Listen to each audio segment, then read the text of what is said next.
First question, myself. How many of you have ever seen paper seismograms? Okay, half. And you have those seismograms in hand? Yes, no, and okay. So, and magnet is the same. And how many of you have ever has a variogram, a magnetogram in hands? One. Yeah. And Ciaran too. And myself, at least 3 people. Okay. Well, this is the question. Those are data, but they are not digital. And I remember when in IASPE, when you start the school, the first day, talk about the OBS, ocean bottom seismograph, and there was the presentation is data collected in the ocean. They are not good or not as good as those in land, but you use them or you have no data. And this is the same question. Let's go. Let's start. Before we start, is everybody okay. to get the software collected and are you okay? Okay. Now, in seismology, from time to time, you find this schema. These earthquakes has been every earthquakes. But those before 1890, there is no records, instrumental records, 1890. Thus, there is the paleoseismology, with geological records. We might deduce earthquakes. After this, since 10,000 years ago, something like this, because there was culture, we can see the effects on our constructions, etc. Archaeoseismology. Since there are written documents, we can find records of earthquakes. This is the historical seismology. And then, at the end of the 19th century, recording started, and this is the instrumental seismology. That is a small part. 2/3 parts of this instrumental seismology has been done with analog records. The generalization of digital records was in the 80s, late 70s, 80s. This means we have almost 1 century of analog records. And again, if we want to know about earthquakes of that time, specific earthquakes, you are interested to know, we use the records, or we have no data. The other thing, other question. Instrumental seismology, we use instruments specifically designed to get the data. It was our interest to get the data.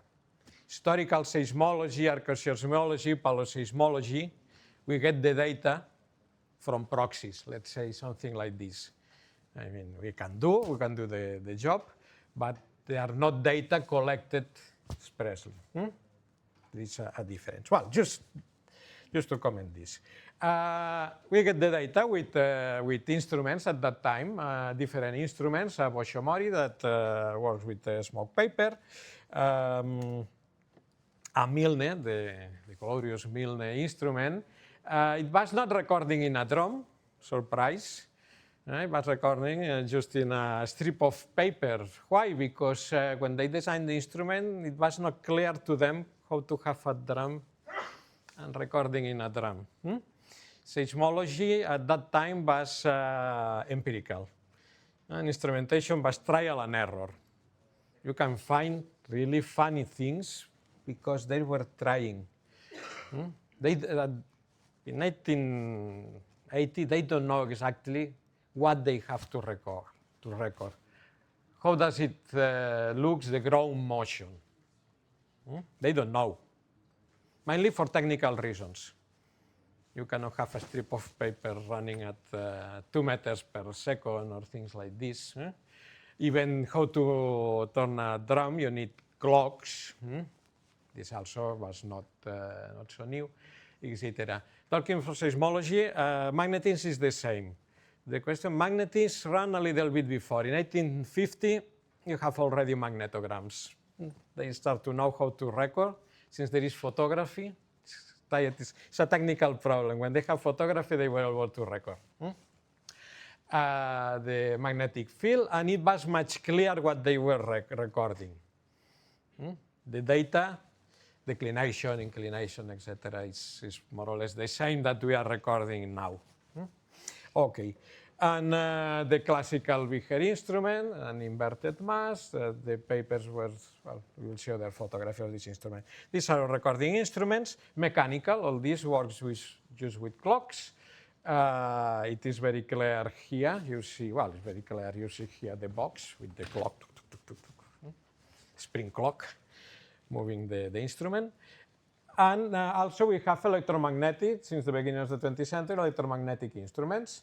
If you move a mass, iron mass in a magnet, you get a current, and you can try to record the current with a galvanometer. In the middle is the galvanometer, the drum to the right.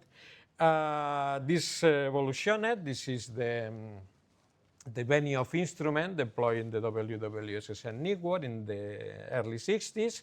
And this is the Kirnos instrument that was an equivalent from the Soviet side at that moment.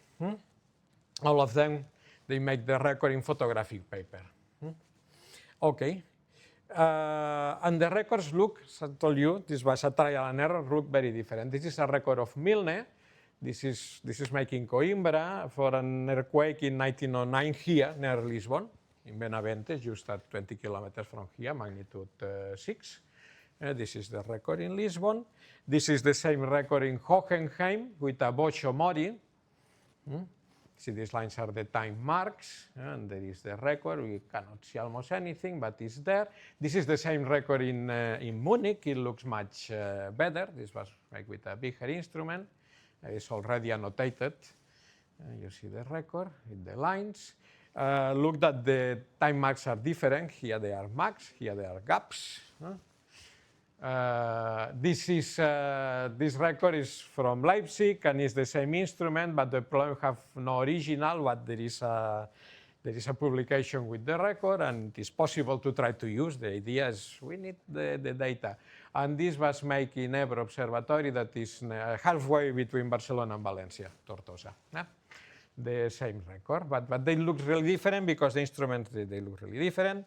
The photographic records look the same. This is a Russian, if I remember properly, this is from Irkutsk, in the middle of Siberia, and this is the Friuli earthquake in 1976. They record the three components in the same paper, photographic paper. This is the Italian record of the same earthquake, a short period. It looks really different, just one component. The earthquake is here. You see that you see the missing line. You don't see the earthquake. It's moving so fast that cannot record. And all these are the aftershocks because this instrument was really near the earthquake. And this is the same record, if I remember properly. This is at Toledo. This is a long period instrument. Okay. These are our materials to work. In the way, if you want, we can circulate them. I make some copies, they are not originals. I make 6 copies of each one, but original size. This is a smoke paper record. In the way, this is you don't see anything, I have to look like. This is Göttingen, the Messina earthquake, 1908, the record. That's from a scan. This is an earthquake in the Indian Ocean in 1928. I can circulate, you should take the photos. This is, I told you about Ebro Observatory. They have an instrument with a really small drum because the paper was put just like this. And this is also the Messina earthquake record. And these are photographic papers. This is Toledo.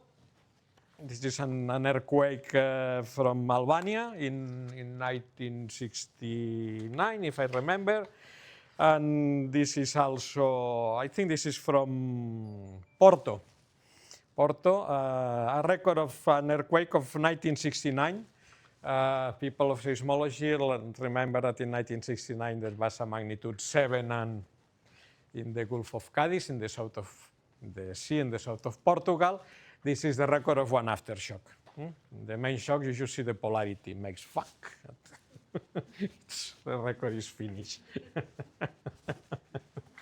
Okay, well, these are materials. And we find these materials in observatories, in seismological surveys. This is, for example, in Spain, they have a beautiful archive in Toledo. They spend a lot of money. What we see here, this is small, these are tapes of microfilms, a lot of them. Okay, if you want to know, from the Sonseca array, it's an array in the center of Toledo. But you find other things. This was some years ago in the Faber Observatory. It was in Barcelona, how we find the records and all instruments in the middle. And there is even worse cases. Now this is our materials.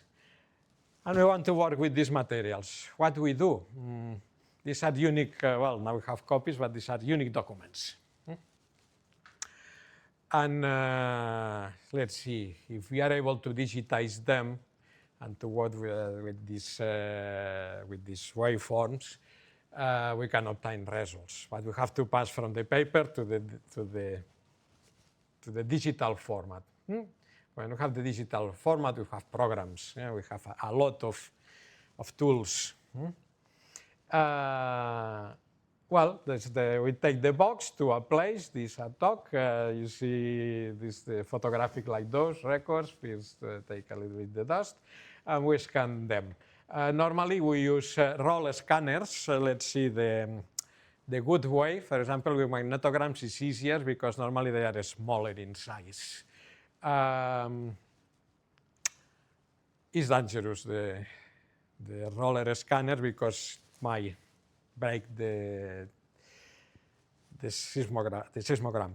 But the flat scanners of this size are really expensive, and to have one means you have a lot of seismograms to scan. I mean, not everybody, not every service, even the libraries, the big archive, it's not easy to find. I think in Vienna you have one, I remember. It's interesting that you can put it really flat and work.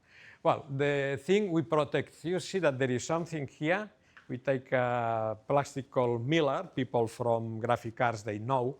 Officially it's a neutral. I mean, it's not giving any shadow. It's not the spectra is flat. I mean, it's not deforming in any way the image. And we pass it through the machine. Here you see another record. It's the same. We make something like a folder. The backside in this case is making paper, and the top in Miller, and this way.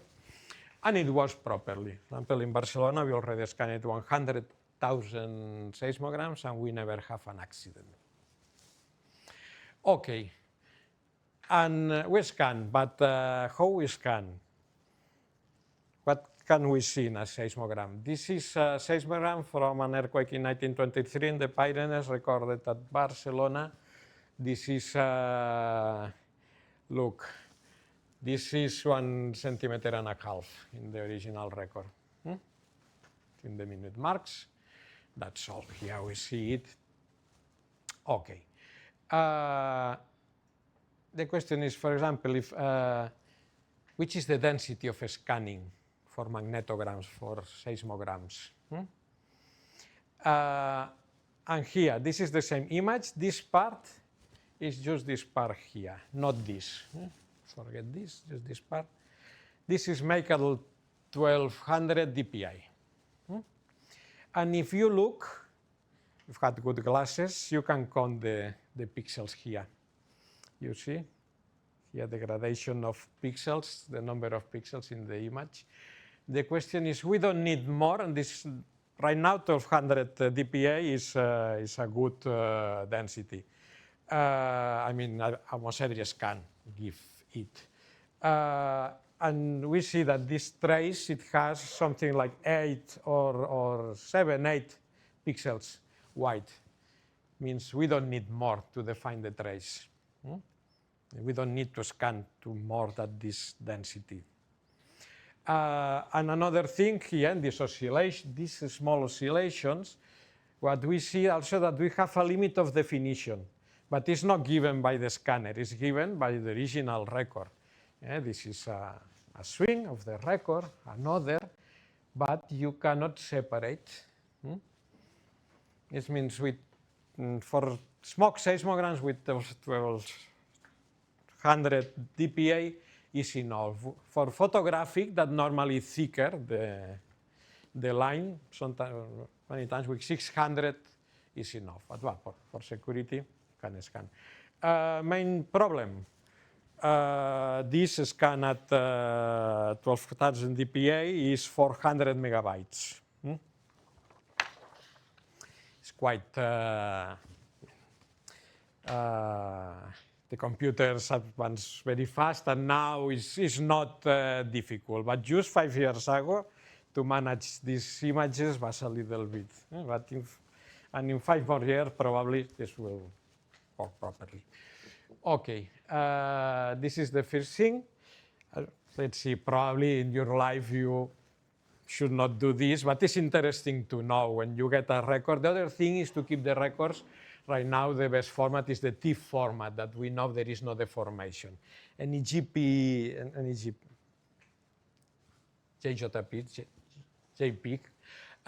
might introduce, even you don't know, it depends of the programs, might introduce some degradation on the record, etc. To keep them, the originals, to save them, the TIFF format is the best one. And now, this is interesting. For magnetograms, I'm working in seismology. And I'm talking principal for seismograms, but all this is common also for magnetograms. Talked with Sierra yesterday. But what is the dynamic range and resolution of these records? Look, a photographic record, here, and digitized is the same. And you saw the digitized trace, which is the minimum oscillation, amplitude of oscillation we can read, maybe 0.1 millimeter. In the best of the case, not more. Even is this, if we make zoom, we do not get more resolution. Okay, and which is the amplitude of this 30 centimeters, 300 millimeters. If you make the calculation from 0.1 to, let's say, from 0.15, in this way we have a factor 2. I mean, this is, this will be 200 times the minimum, 66 dB. This is the maximum dynamic range of the instrument. If Yuxirnal has more dynamic range, it goes out of record, like here. You see these pulses, and here you don't see. You see the lines going. This something like well, dirty is not dirty. These are the lines going out of the record. This is in the best case when the line is in the middle. If the earthquake occurs here, it is much worse. And no, I have to. And the resolution, the same. Here we see the time marks, time mark. You see that is the displacement of the trace. But these are normally in the long period instruments. This was 15 millimeters. And for the number of dPAs, etc., I told you that, well, you see in the previous slide how we cannot resolve. We can resolve in the order of 2-3 Hertz maximum in the best case. If the speed is the double, we can resolve the double. But the maximum speed normally was 60 millimeters. This means 10 Hertz. That's all. This is the key point when we are key point. Remember that when we are looking to these seismograms and we want to work with them, we have those limits. The limit is normally the dynamic range and the resolution. is the same that with our digital instruments. But, for example, if you are filtering, forget to filter at, well, you can, not necessary to filter at 50 hertz. Anything more than 5 hertz might be wrong. We are looking at other things. Yeah, this is limiting for analysis, but well, is this. Now, we have the records, they are digitized, we know a little bit how to digitize. We can digitize, let's say, point by point. This is a digitization I did. This is the 1909 earthquake. I was using AutoCAD. The good point is to use a program not deforming. AutoCAD, because it's used by architects, is keeping always the good distances, but now any GIS program can do this. The GIS programs, they keep distances properly, and there are other programs, but you have to be sure of this.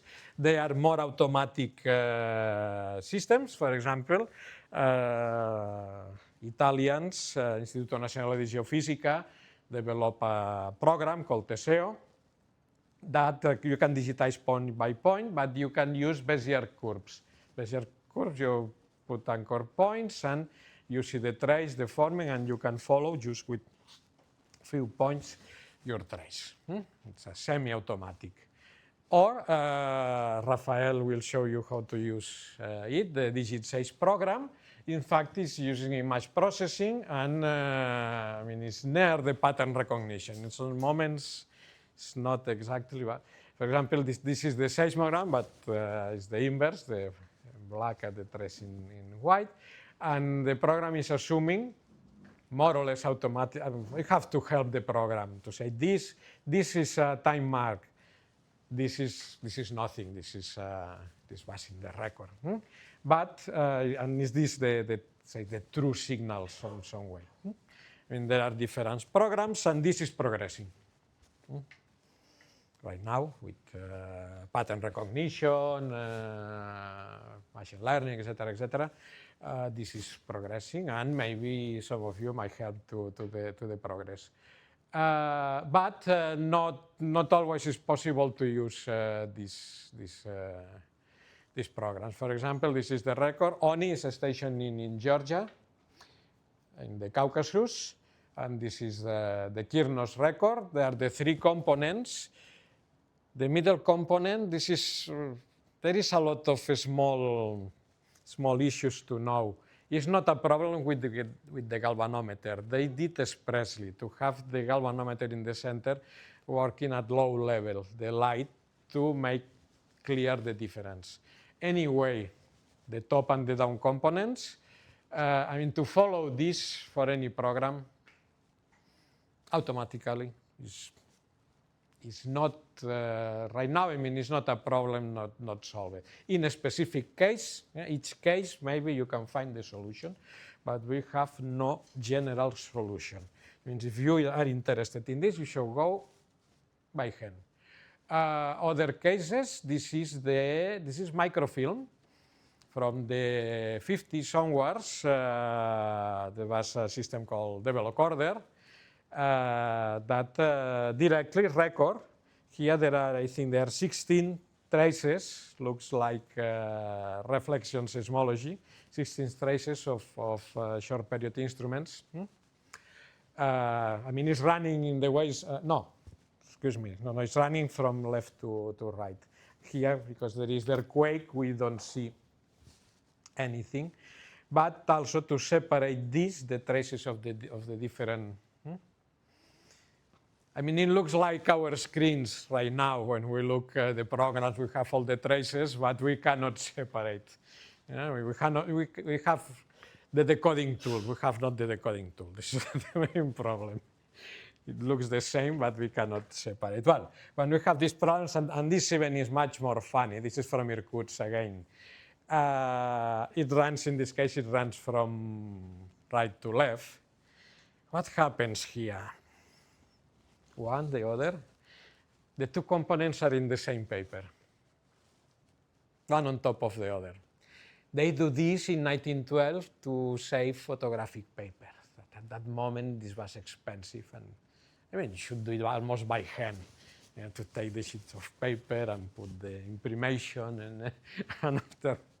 And they put both in the same paper. If you look, it's the same. There is a difference on intensity between the two galvanometers to have a little bit of difference. And this, in the way, this was an earthquake near Istanbul. This was the Mureft earthquake in 1912, a big earthquake. In the way, the next one, you know, the next one in Anatolia, they are always waiting in front of Istanbul. It's this. It was in 1912, and now they're waiting for it again. It's an interesting earthquake to analyze. Okay, but at least I was able to digitize more or less up to here. To digitize the body wave 4 or 5 minutes. What is this? I mean, you have to look, zoom, work manually.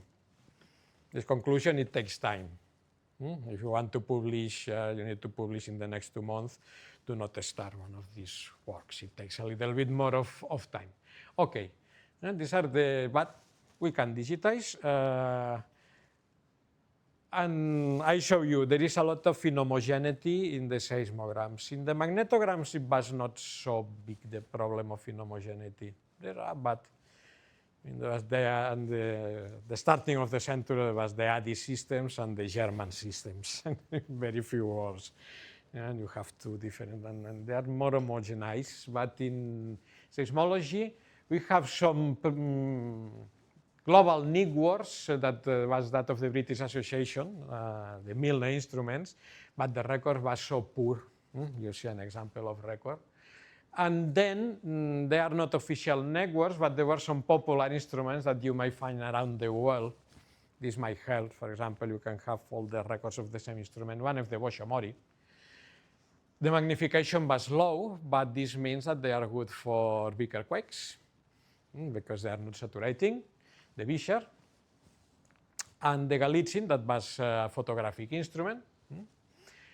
You might find from the beginning of from 1905 onwards, you might find around the world.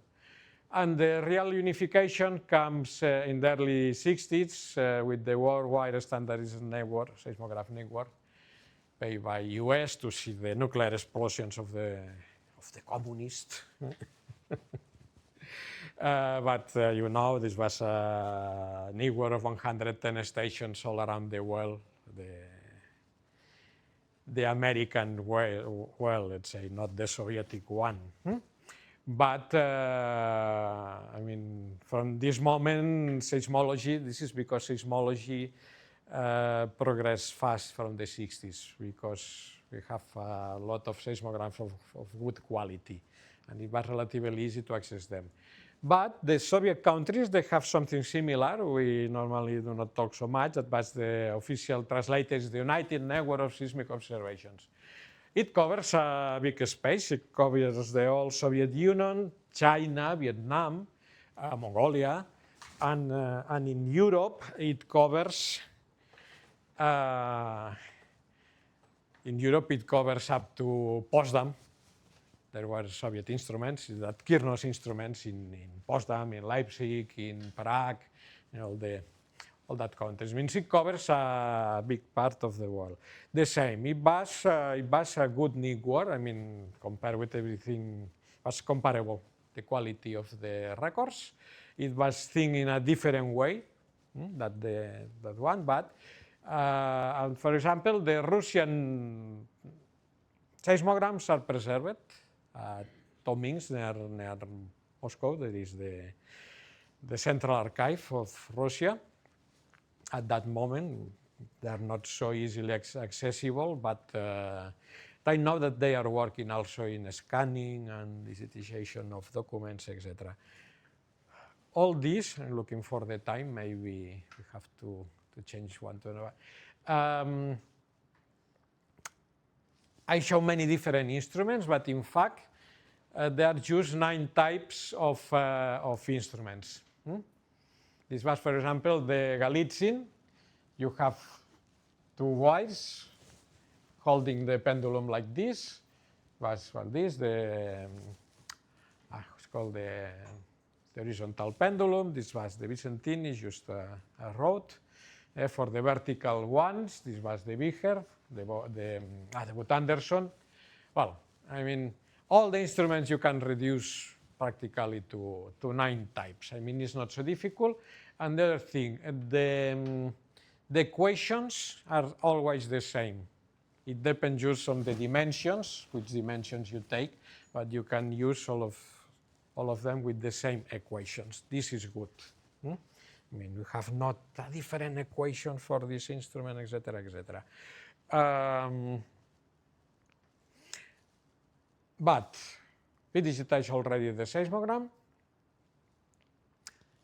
with any system. Okay, it's done. Let's go to work with it. No, one moment, stop. There are a lot of issues to look. Some of them, all this, you saw already these days. It's the same problem, I mean, for the people of IASPE. The DC correction, this happens still with the present instruments for a band. Sometimes, I mean, we have a DC offset, and you have to, if you want to work, you have to correct it. The trending, yes? For different reasons. So the trending for the old instruments is different that we use for UVS, but we have to use the trending. I mean, the technology is the same, or the displacements of the baseline. For example, for an OBS, because it's changing its position and you have the but it happens the same. Use some exact, the trending is very easy because when you are recording in a drum, you are not recording horizontally. Let's say the lines has an inclination to follow the next one.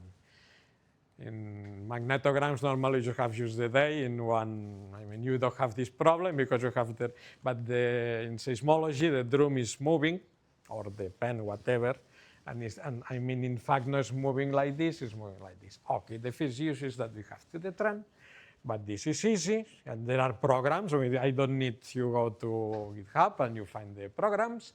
This is more interesting. On the mechanical instruments. This is the earthquake on 1928 near Plovdiv in Bulgaria, magnitude 7 in the Balkans. And well, you see the stars here, and arriving here,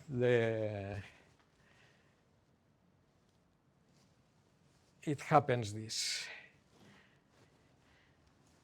And because the mass is whole in a column, looks like there is some permanent displacement. Or maybe the mass was in a position because there was some frictions, and with the shaking, finally, that from one day to the other, they are changing temperature. And there is deformation in everything.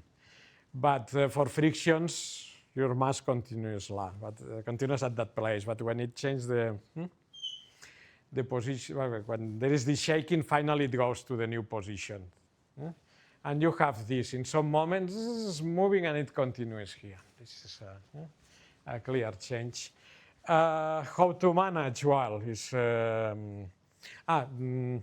because these instruments, they really record displacement. We're recording the electromagnetic, because for example, the Milne was photographic instrument, but was a mechanical one, was recording displacement.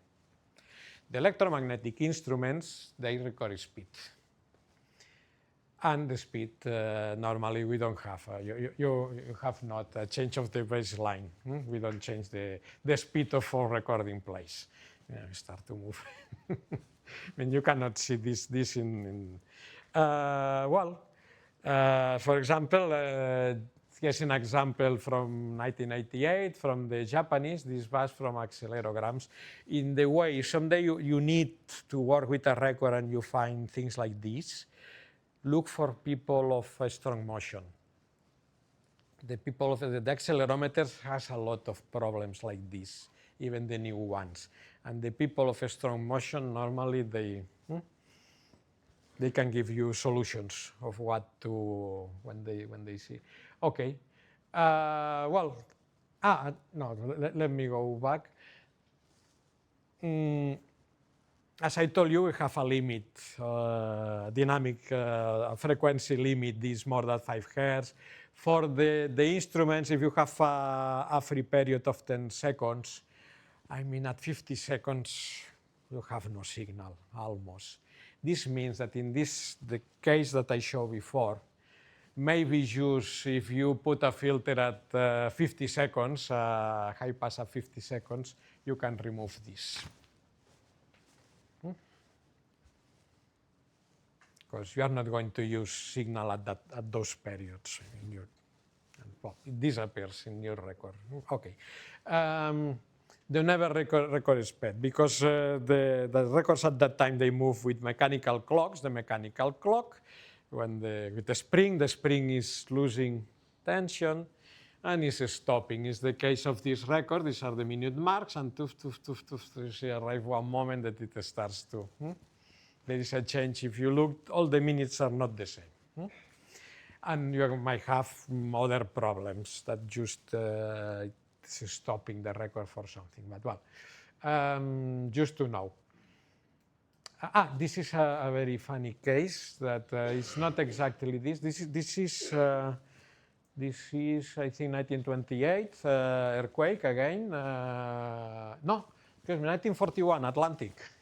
This was the magnitude 8 Atlantic in the Azores, Madeira. There is an earthquake magnitude 8 for free there. Oh, it's one of the largest earthquake strike slip because clearly strike slips in a transform fault. This is the record at Bergen, make it with a Boshomori. Well, you see the record, I digitize it. But when I look at the record, near the record, I see that, I mean, it's not doing this, but it's moving. You see that is here some point here, block, like steps. The way this is a minute mark, horrible. It was vibrating. You see this point is here. And is this signal? Is this, well, the record is not working properly. There is, and I decide to count. And I find that between 2 minute marks, there was 60 jumps. 60, exactly. How funny. And the problem is, if you look at the Boshomori, here you see this is the Boshomori. This is the clock. This is an alarm clock, just they change the box. If you go inside, you find the mechanism on an alarm clock. This is the stylus. Etc. And when you look near this, we reconstruct a Boshomori in Barcelona. And when everything was clean and working, I realized that the drum, because this is a simple clock, it moved tack, tack, tack, tack, and the drum is moving tack, tack, tack, tack. This is the signal I'm saying that. Showing the record. This means that the proper digitization of the record is not following the signal, but going through those points. If you're going through the signal, you're introducing noise. Anyway, it's noise at 60 hertz, and probably the second point it will be filtered when we work with the record. Well, and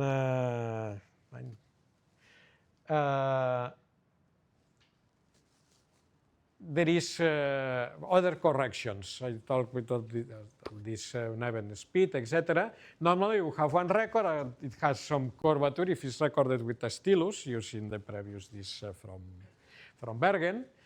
And the first thing we have to remove, if we want to work with it with our programs, we have to remove the curvature and go to this position. What I find many times once the curvature removed is that it's not in this position, but it's a little bit tilted, slanted. Because the stylus, there is the drum turning and the stylus is not at right angles, it's in that position and it's recording like this, a little bit tilted, you understand? And this is the problem. And also I have to correct this if I want my record. And if the amplitude of the record is small, it's not so much, a few centimeters, or the drum is quite big, 30 centimeters diameter approx. The drum, you see that of Boshomori. with those simples, you have the record digitized and you apply, just if you know this, the arm length, you apply these two corrections and you can correct for the slant and for the curvature. If you don't know now I'm going not to stop. You can make a 1 week seminar of this or make an example. But it's not difficult to catch the length of the arm. I mean, with trial and error, it's quite easy to catch which is this distance. Let's try 30 centimeters. No, 15. No. Very quick, you find. Okay, if the drum is small, the problem, because I mean the stylus is not recording in a flat surface, it's recording in a curved surface. This means this is giving problems. The solution is to apply this. I mean, if you know this, the diameter, the distance, also the height with respect to this point. Okay, we apply this correction. This is just here, I show you this. This was the original paper that I think, I don't know if it's possible to understand anything here. That is easier this side. Well, it's the same, just for curiosity. And here I show you an example. This is a seismogram from Iran. This is the seismogram, they digitize it. And for example, what I did is to draw a circle, because if we are recording in a flat surface, well, there is the displacement of the record, but this is more or less near a flat circle. And what I see is here in the top how it is curving the record much more. This is because we are recording on a small drum. And the stylus is going down to the dam. Well, what we know the geometry. This is a photography in Iran. I have contact with Iranian people some time ago, and they keep they keep the records. This is interesting to know. They keep the records, and they are trying to work with them. And well, in the 50s, Hiller Stuttgart instruments were installed in Iran, and then in the 60s, the WWSSN. But for the Hiller Stuttgart, technical problems. Do you think in Tabriz in 1950 you might have a photographic laboratory tied to the observatory? And develop each day or every 2 days? It's difficult. And they decide, Hiller personally decide to use smoke paper. Even with at that time up-to-date state-of-the-art seismograph, he used smoke paper record. And he was using this record system, and the question is the curiosity is in Barcelona we have a Minca seismograph from 1911, and it is the same. They were using a recorder 50 years old. It's quite curious. But well, it works properly. Another thing interesting, I told you all about the problems of the clock. The good seismograph, they don't have a spring clock. They have a regulator, like the steam machines. And this system gives good, good speed. You don't have these problems of the jumps, but it has another price. Depends if you have money or not to buy this system. In short, this problem of the curvature, because this we put equations, but in fact this is that we are working in a curvilinear coordinate system. This means I should find a friend that works in geographical problems or in geodesy that knows about projections. This is the same that the Mercator projection. It changes from one projection to the other. I mean, we are doing or talking a lot, and maybe if we find the proper person, this is much easier, because it's just a problem of projections, to change from one projection to the other. And for example, many years ago, there was an analysis of the San Francisco earthquake made by Bohr, 1977. And there were some instruments recording in a plate, like an old LP with the smoke paper. And he doesn't say how, but he was able to change from this record, when the plate was running, to this one, and make an analysis of this signal. This is just a problem of projections. We have to find the proper person. We might find other funny, the inhomogeneity of the records. We might find more things. This is a record from Japan, Hongo, the station, the central station in Tokyo. Which is the problem of this record? It starts from here and goes to there. It's not like this. It's turning in the inverse position.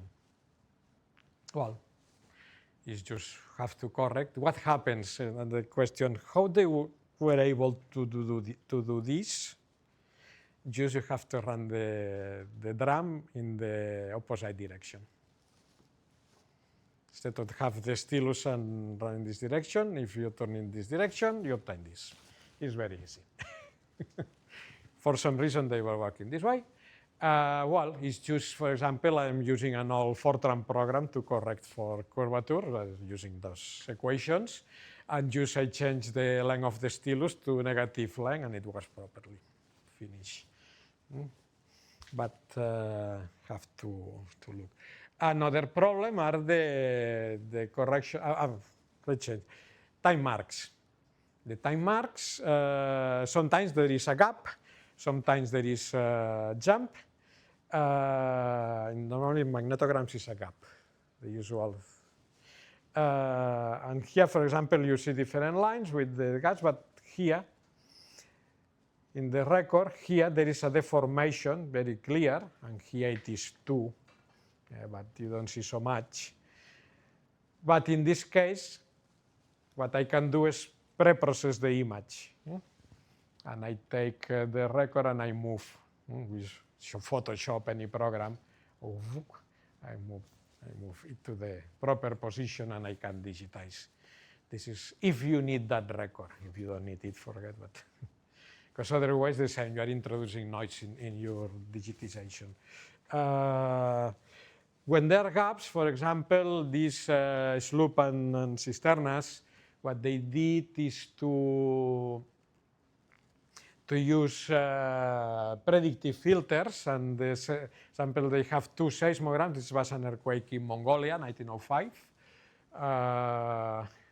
And they use the record. They have the record at Göttingen and at Vienna. They are near stations.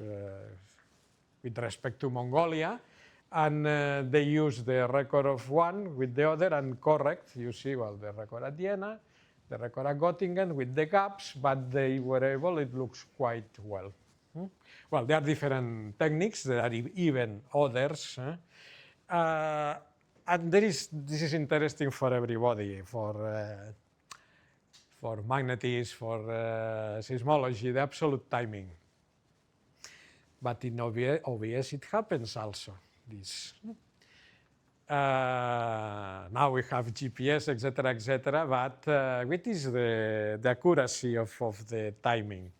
Well, the problem is that any record before 1950, when quartz clock became available, you cannot believe it has an accuracy better than the second, and normally it's much more, maybe 4 or 5 seconds.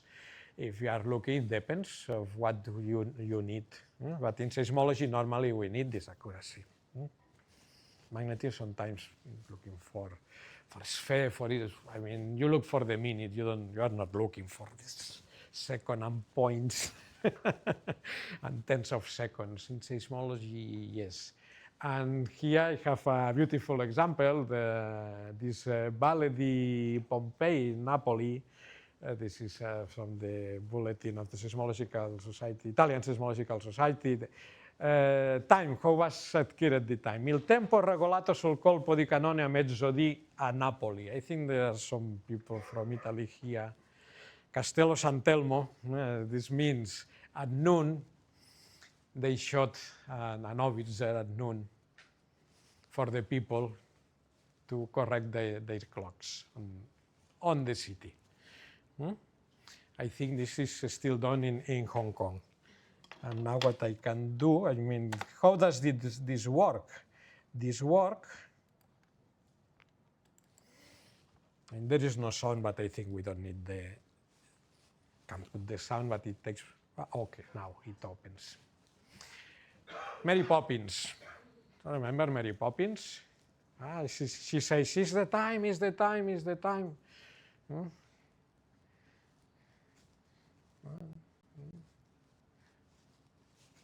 This was the time accuracy. Well, I don't know if after the time accuracy was all this kind of. But this was the time accuracy of this station. And you should, I mean, there is the time propagation for the time of the shooting as you listen to it, but several kilometers. I don't know if they take care for this distance. But I mean, you say, well, this station in Italy. Look, Sir Norman Lockyer,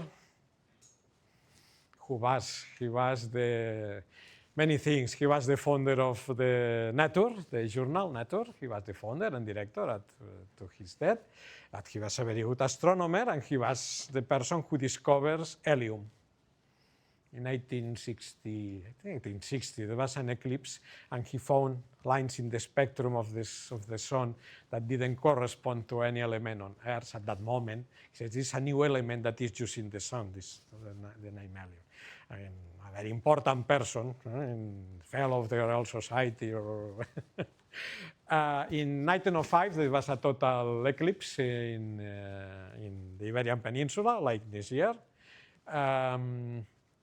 He went to Mallorca for the eclipse, not for tourists, looks like. And the Royal Navy put him a cruiser to his service, and he was correcting the time in this way. The cruiser in the port at noon, boom, 1905. Sir Norman Lockyer, an important person in the world. I mean, but is this, the key point is that you cannot believe more than a few seconds the time on the seismograms and on the bulletins. At that time, there is an article, a beautiful article by Agnew for everybody, for magnetism, that talks about the time, a long time. The meridian circle, you look to the stars. With this, you can have a precision under the second, but after this, you have to keep it up to the next observation, and this is the problem. Was derivating.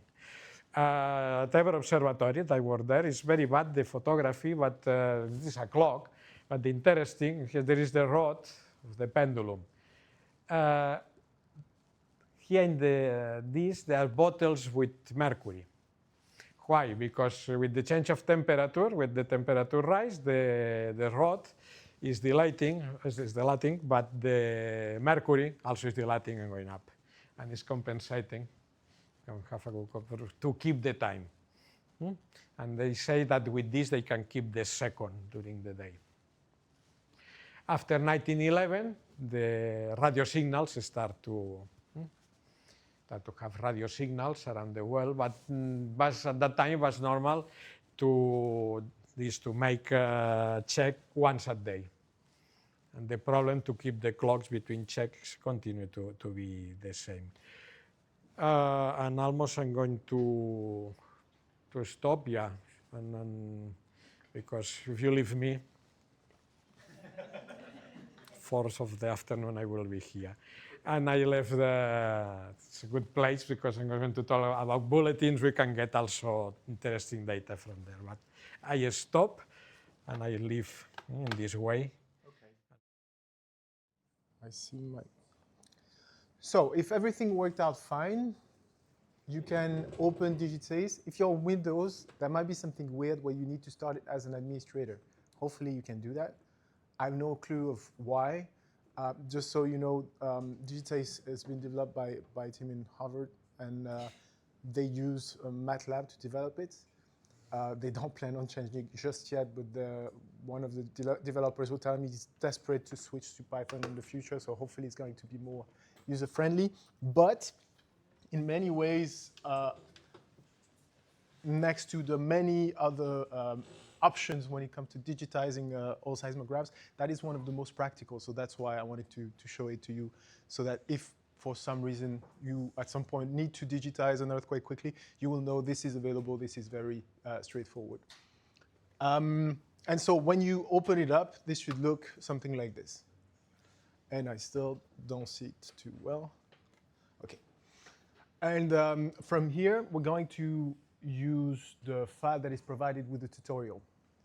The reason is because we want to do it quick so that we can later switch to another way to digitize waveforms.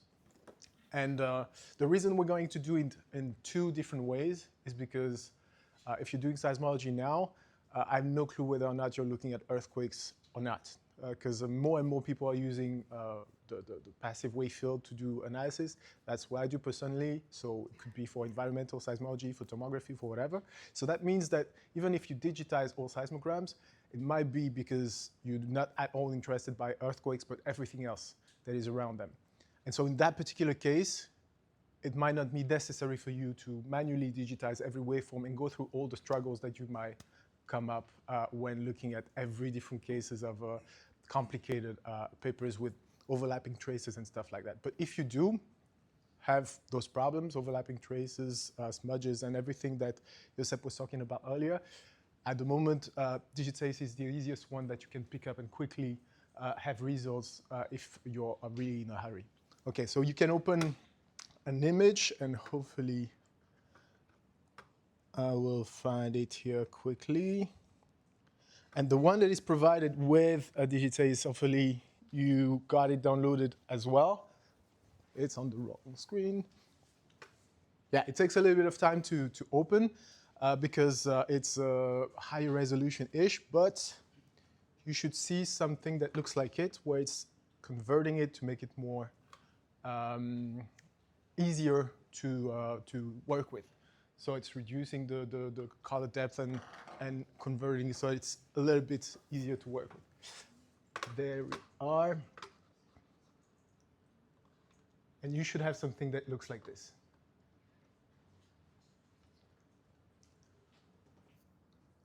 Okay, does that work for everyone so far? Any questions, any fear? Okay, I'm not Mac friendly, but Me too. Actually, I opened it. You need to open through the terminal. oh yeah, that could be as well. So if you have struggles with MATLAB runtime, it could be because you don't have MathWork or MATLAB installed, in which case you need to download the low internet speed version and start from that, because it will have MATLAB runtime installed included with it, and you don't need to request from the MATLAB server. And I think it's the same thing for macOS. And from what I understand, if you need to start it on macOS, you start it from the terminal. Tell me. Which file we open? So when you download the low-speed one, there is a file that is included in the same folder. Otherwise, on the same link, show me. So I also put it in data, and it's the one with all letters and numbers. Yeah, exactly. That is still in color.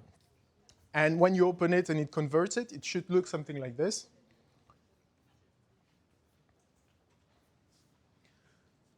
And so here, I might need to change the resolution of this bad boy.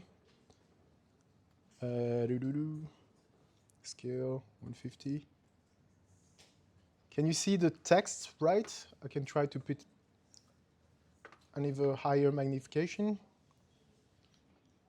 Yeah, maybe like this is easier. All right, here you have a few things that are important up here. The first that is really important for now to make it quick is to crop, because we're not going to try and digitize the whole thing.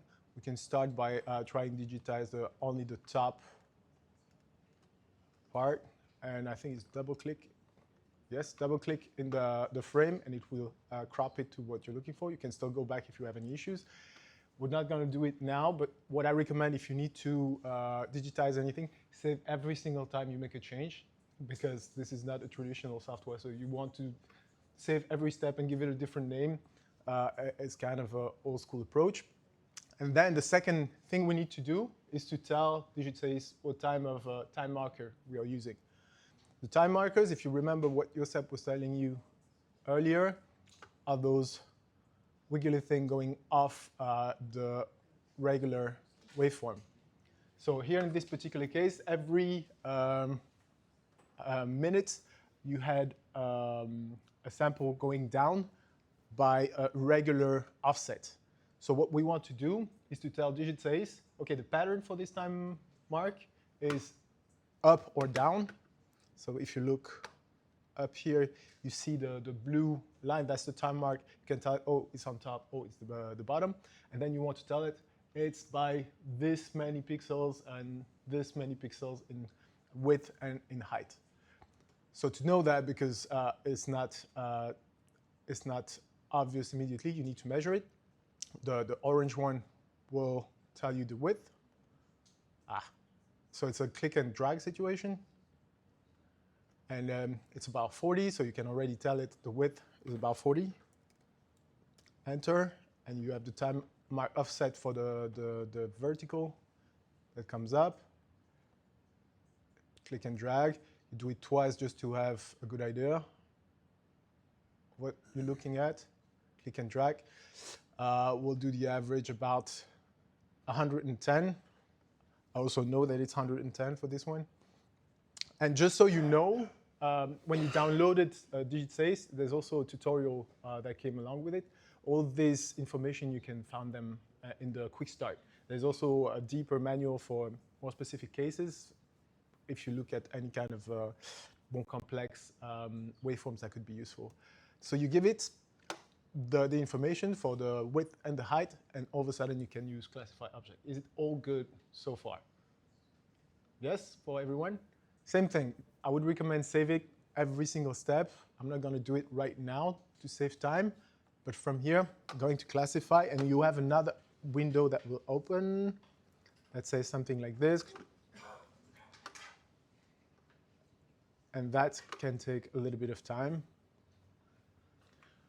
Essentially, from what you told it about the time marks, it's trying to find all the patterns that could correspond to this. The issue that we're going to have, and Josep was talking about it earlier, is that you don't only have the waveform, you have manual writings of the operator trying to keep track of the time. You can have other types of writing. If you have an earthquake, usually they will try to start identifying the phases and stuff like that. So it will do its best.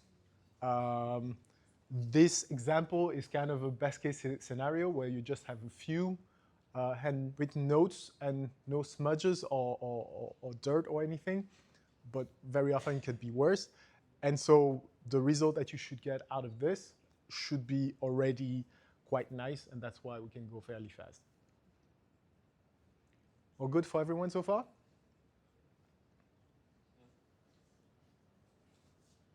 So is the classification based on some kind of model?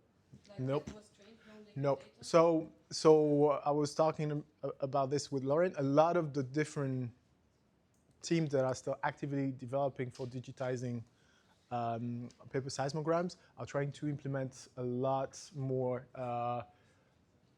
deep neural network-based methods, including us.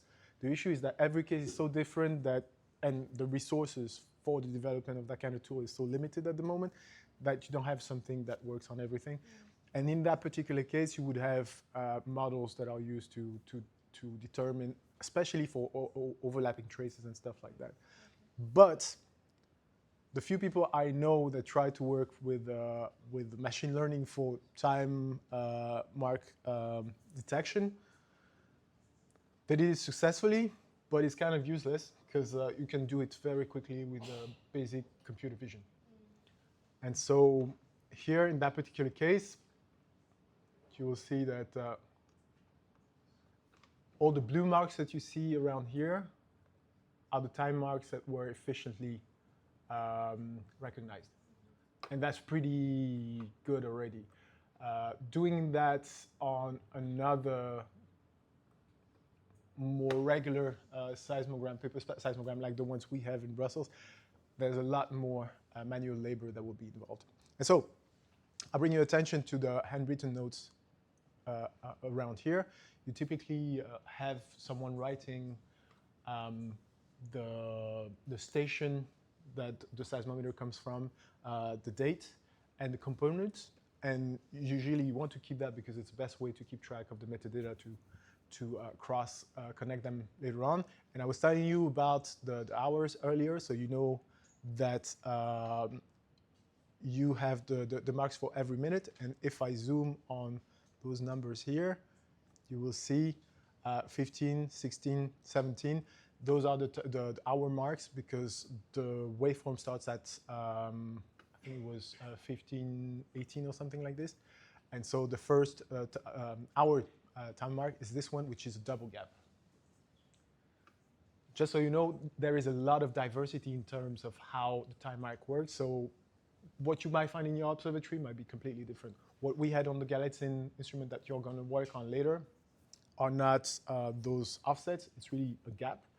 And the minute gap and the hour gap is just a different size.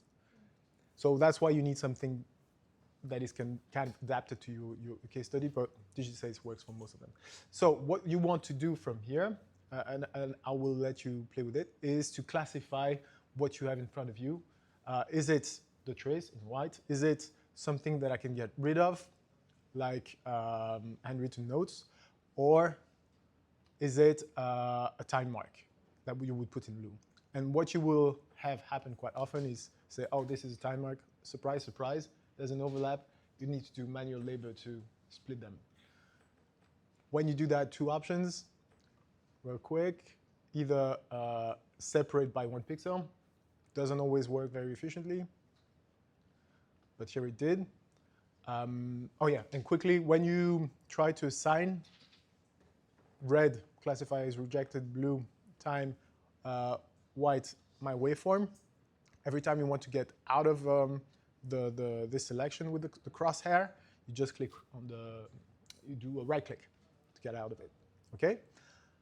Alternatively, and because I'm typically lazy, that's what I do all the time, you can draw the region to remove and say, get me out of all this, and it will do it fairly well. Okay, so I encourage you to start doing that now. And also move around. This brings you the full zoom. Move around also to get familiar with how the automatic classification is doing a good job or not at different part of the seismogram. Yes? So you don't want to keep the text in as red? You just take it out? I don't. So the interesting thing here is just to classify. So you want to tell it what's interesting and get rid of everything else for the digitization. You're not losing anything else. Okay. So later, when you need to provide a time marker, you're going to have access to the original file to use it. So that's totally fine.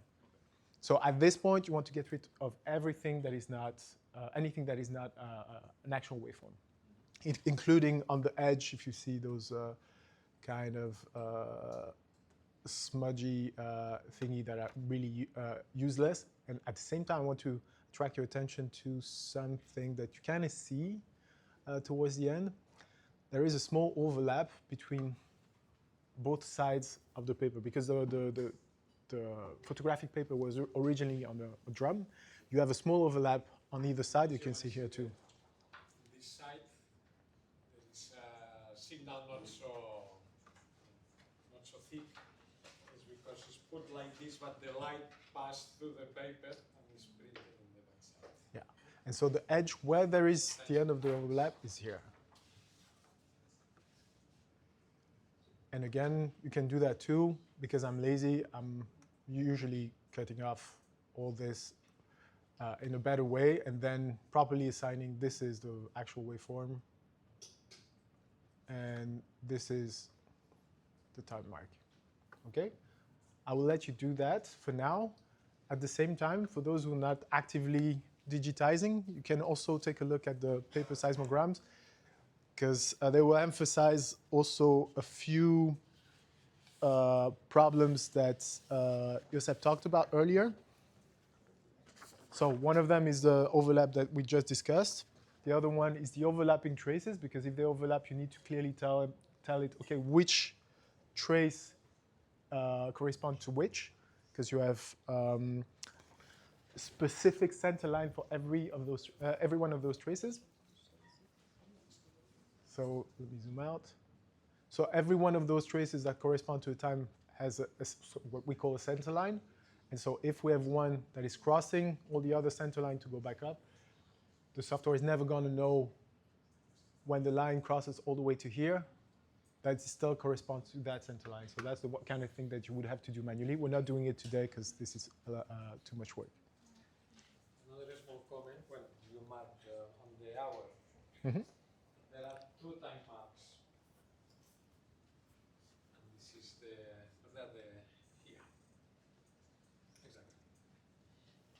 You see, those two time marks. The minute is this, the real minute. And this is just to show that this is 1 hour for you to locate the hour on the seismogram. I assume is this, for which day is this year, this Yep. seismogram?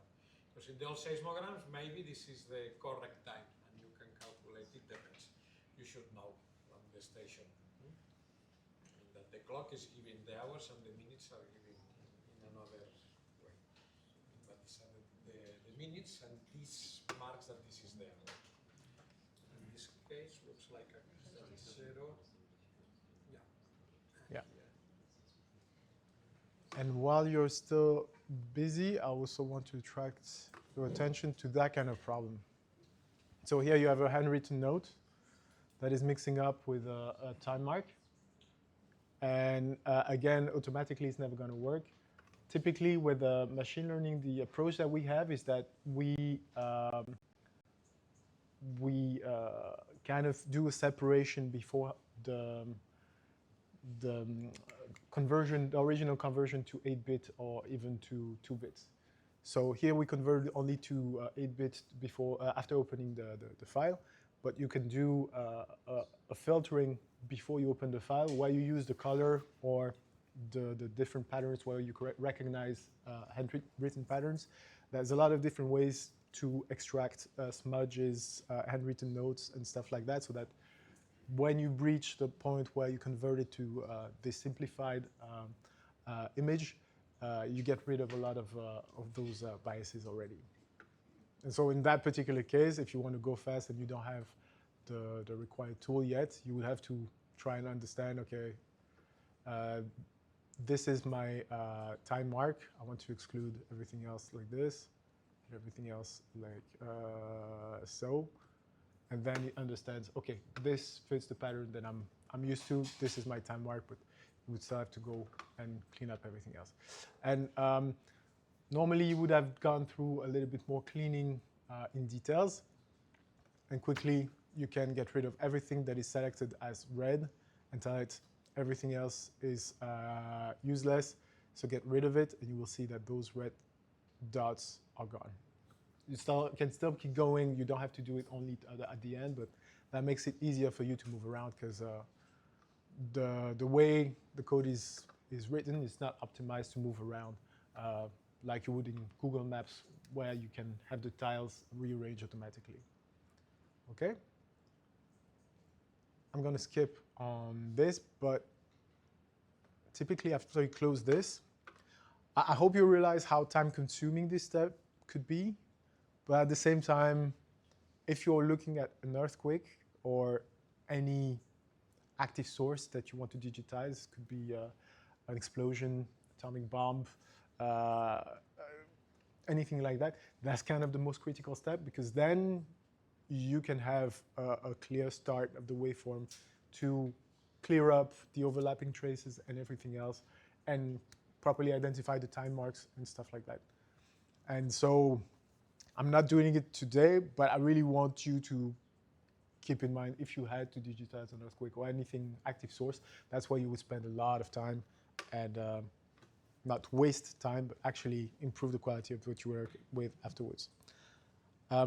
Okay, this switched up to the other side again. And so from here, you would have to digitize. This is probably not going to like it because I didn't do a good job at cleaning up beforehand, in which case I will open something I saved earlier. Good, it kind of works. Okay. Some stuff are messy because I didn't do a good job cleaning up. If you were extremely fast and you already cleaned up, you would have something that is very smooth where it identifies the center lines. So the 0 lines are the center lines, it's the same thing. Where it knows where all the lines are and the waveform that corresponds to it.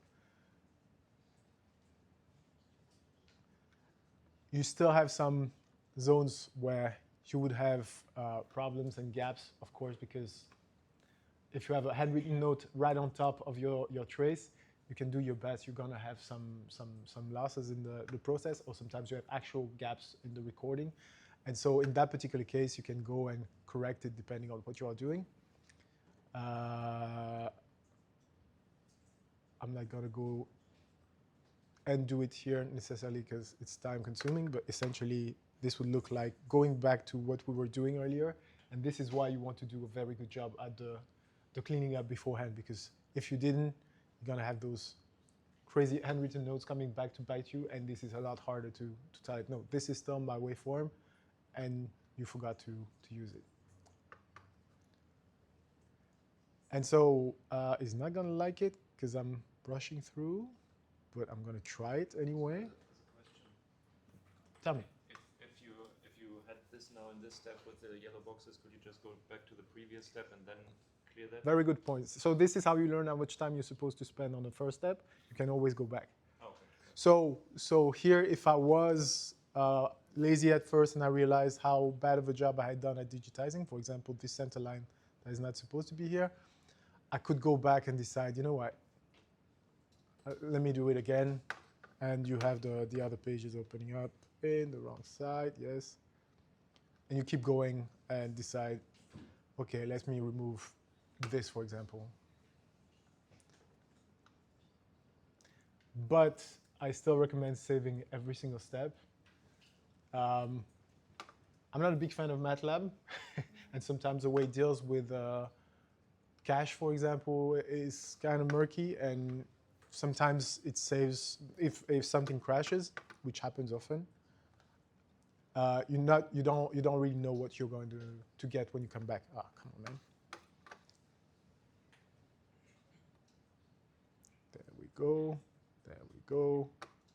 There we go. So yeah, you corrected the trace. I hope. This is really fast. Here you want to give it timing. This is not going to work a really good job because I didn't clean it up properly, but you see that you have a ton of those time marks everywhere. And this connects to your original question of, okay, but how do you figure out the time if you remove them? You see it's still there, even though you have the waveform that has been corrected and the time marks that went back up. You try to be consistent, so the time marks should be always on the same side, which is something you can also choose ahead of time in the parameters. Right here on the plus sign. And then you need to decide for a couple of those time marks the proper time that they correspond to. So I think it was double click. I know, yeah. Probably won't let me do it, but if you've done a good job up to now, it will let you do right click on one of those and tell the time that corresponds to it. So you would have set up the time. You know the date is, I mean, you don't, but it's in the name. It's 1938, the 13th of February, and the time that corresponds to it should be 16. Question, I think Josep may have talked about it earlier or not. Is it UTC? Is it local time? This is the importance of the metadata. It's not specific to seismology. It's the same problem for everyone. Up to now, I don't know if you talked about it today, there are some places where they don't use UTC for the online or bulletins, for example, in Italy. And yeah, you want to be aware of that so that you don't mix things up and gets strange surprises. Yep. So what happens to the hour mark? So the hour mark, he recognized that he had two traces, one after the other, but he didn't know that it was an hour mark. And actually, it doesn't really matter, because he switched them back up, and he sees that he has this mark first. That doesn't match the same distance, so he put only one here instead of putting one here and one here. So you can set up the time and say this is 4 p.m. for that particular mark. But yeah, I didn't recognize that it was corresponded to the time mark, because the cases can be that it's not, it's something else. It could be calibration time or whatever. I guess the answer is no, but I'll ask it anyway. Is there a standard for when the time tick goes, if it's at the beginning or? Oh, this tick? No, you can set it up. Because now it's placed at the end, but you said you could also place it at the No, beginning. there's They no, would always there's no go standard. down right at the start and say, like, Not really. That's why you need to be able to set it up. But do you know from somewhere, or do you just guess for this one? For this one, I know it from their tutorial, but I'm not even sure that they knew themselves. Okay. You're very likely to have, when we were talking about time precision, you're very likely to have poor time precision for all the seismogram. The question is how much uncertainty you are able to afford, and how much you know about this uncertainty. Yeah. So there's a whole field of research on the time correction. Josep would be better than me to comment on that, but especially when you work with the instruments from different observatories, you have very poor knowledge about the accuracy of the timing across observatories and even stations. And so, yeah, it's unlikely to have a big impact here. Yeah, if you're within 1 second, you're lucky. Okay. 1 second. Yeah. I was thinking we have like more like 2 minutes uncertainty or something. Oh yeah. You could have a lot. Second issue, if you are working with noise, let's say, Yeah. you are working with an earthquake, the relative time among phases is good. Yeah, true. Tactics is normally take one station, you know what you get, something like this. You used to have good time, and all the others work with relative time. Okay, so here, because I didn't do a really good job at cleaning up and everything, it's not gonna let me extract a SAC file, but you could either extract directly a text file, which actually I recommend. I'll get to that in a moment. Or directly you can export a SAC file in which you need to feed up a little bit of the metadata. Like for any seismic station, you need to make sure that you put the station, the network, and all that kind of stuff. Because if you don't, most software that you're gonna feed those SAC will say, hell no, we don't want that. But I still recommend exporting in text file and create your own SAC file in OpSpy or whatever, because that particular version of Digitace creates SAC files that have sketchy headers, and you're gonna have to do some cleanup anyways. So I'd rather start with the text file and then feed up the clean headers afterwards. Okay, so I'm gonna close up this one for now, so that we still have enough time for the IAGA people, and we're gonna switch to the second part, which is the unsupervised digitization. Okay? Before I get started, did anyone have any problem opening up the Jupyter notebook? Okay, I'll be right there in a sec. So, the paper seismograms that we are going to look at here. This is a Galitzin trace for the vertical component. And when I was talking about the damages we can get in a trace, you have a big one here. Because it was photographic paper, you have a lot of those. And you have another one here. It's just the drum was not rotating, so the beam of light is burning through the photographic paper in the same point. This happens a lot. Also, you have, again, the overlapping part here at the end. Okay? And so what you want to do is open this folder into a terminal, and you start your Jupyter notebook inside of it. Because we don't have a common virtual environment for Python. It's possible that you don't have some of the packages here. I don't think so because most of them are fairly common, but it's possible. And in that particular case, so you can already run the 2 first cells. After you do your import, you will have one error for sure, and that error is because of one of my own. Go figure why, but while I was doing some copy and paste, the title of the notebook was copied here. So after you remove that, and it should be on line 16 of that cell, you can clean it up, and you can run it again, and it should be OK, unless you don't have one of the packages. For those who are less familiar with Python, if that's the case, you just pip install or conda install the module that is missing, and you reload the notebook, restart the kernel here, and that should be OK. The module should be included, so you can run the import again.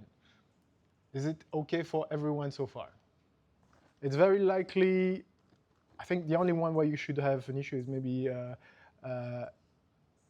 SKMH, maybe, and that's it. Everything else is very straightforward.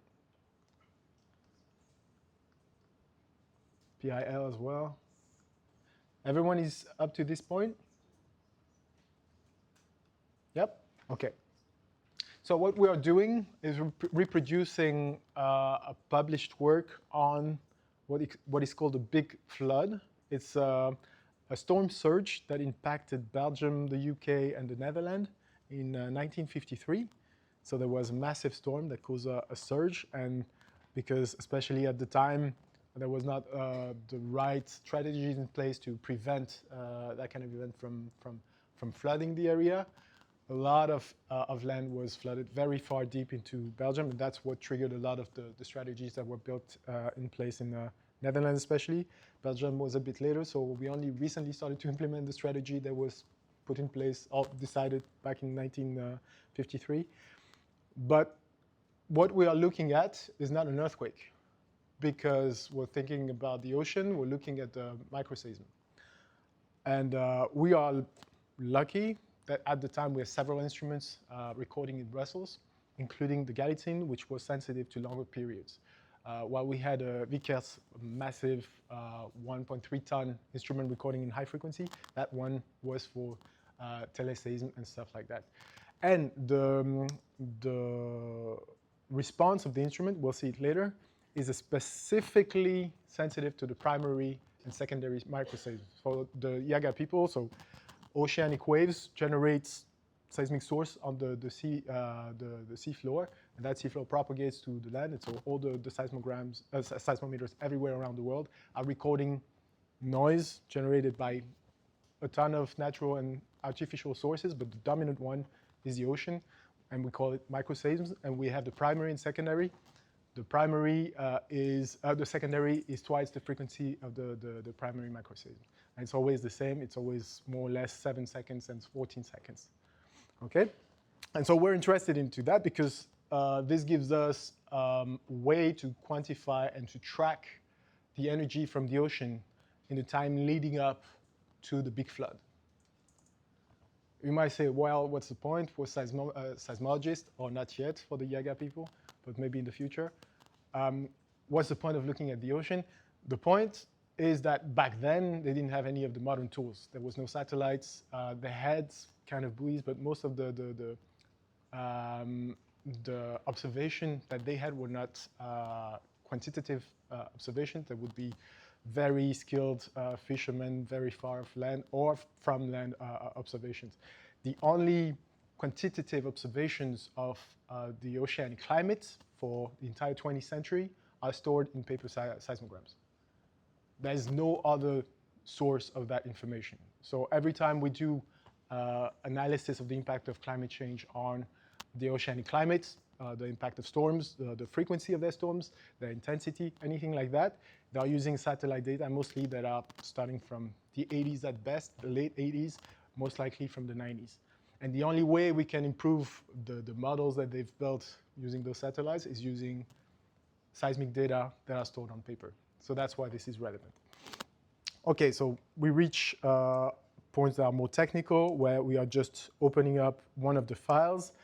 You could later play a little bit with it. I gave you two of the images because they can get a little bit heavy, and we're only going to look at one of them for the moment. And what you are going to do here is do a lot of the things we've been talking about with Josep in terms of what needs to be done to digitize a seismogram. But here it's done more or less automatically. I'm going to look at it in a moment. It's still working a little bit, but we can already look at those different steps. Here it's just loading the raw image and trying to plot it in different color. But it's kind of already teasing you of one of the methods I was telling you about when it comes to cleaning up some smudges. So this is not the same trace. It doesn't look like the same trace I showed you earlier. But when it comes to this big smudge, you can tell that the value of the pixels are not the same as the one for the waveforms. So when we use machine learning to clean up a trace before we start processing it, that's what we are using. And this image is grayscale, so if you have color, that's even better. And another step here, we're trying to convert to binary image, so it's either a yes or a no. And if you have signal above a certain threshold, so waveform is going to be a yes, and sometimes for the smudges too, but it cleans up already quite a lot of things automatically that for digitize you would have to do manually and say, okay, exclude this part, exclude this part. It's not perfect. Like if we had a lot more handwritten notes inside the waveform, that would be complicated, but if you have a clean enough trace and you're ready to get rid of some seconds here and there in your day of recording, that's fine. And switching up to, the next.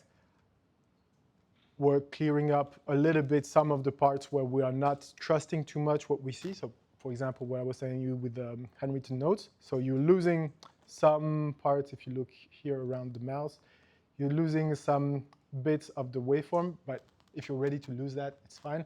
And in our case, it's totally okay. You'll understand why later.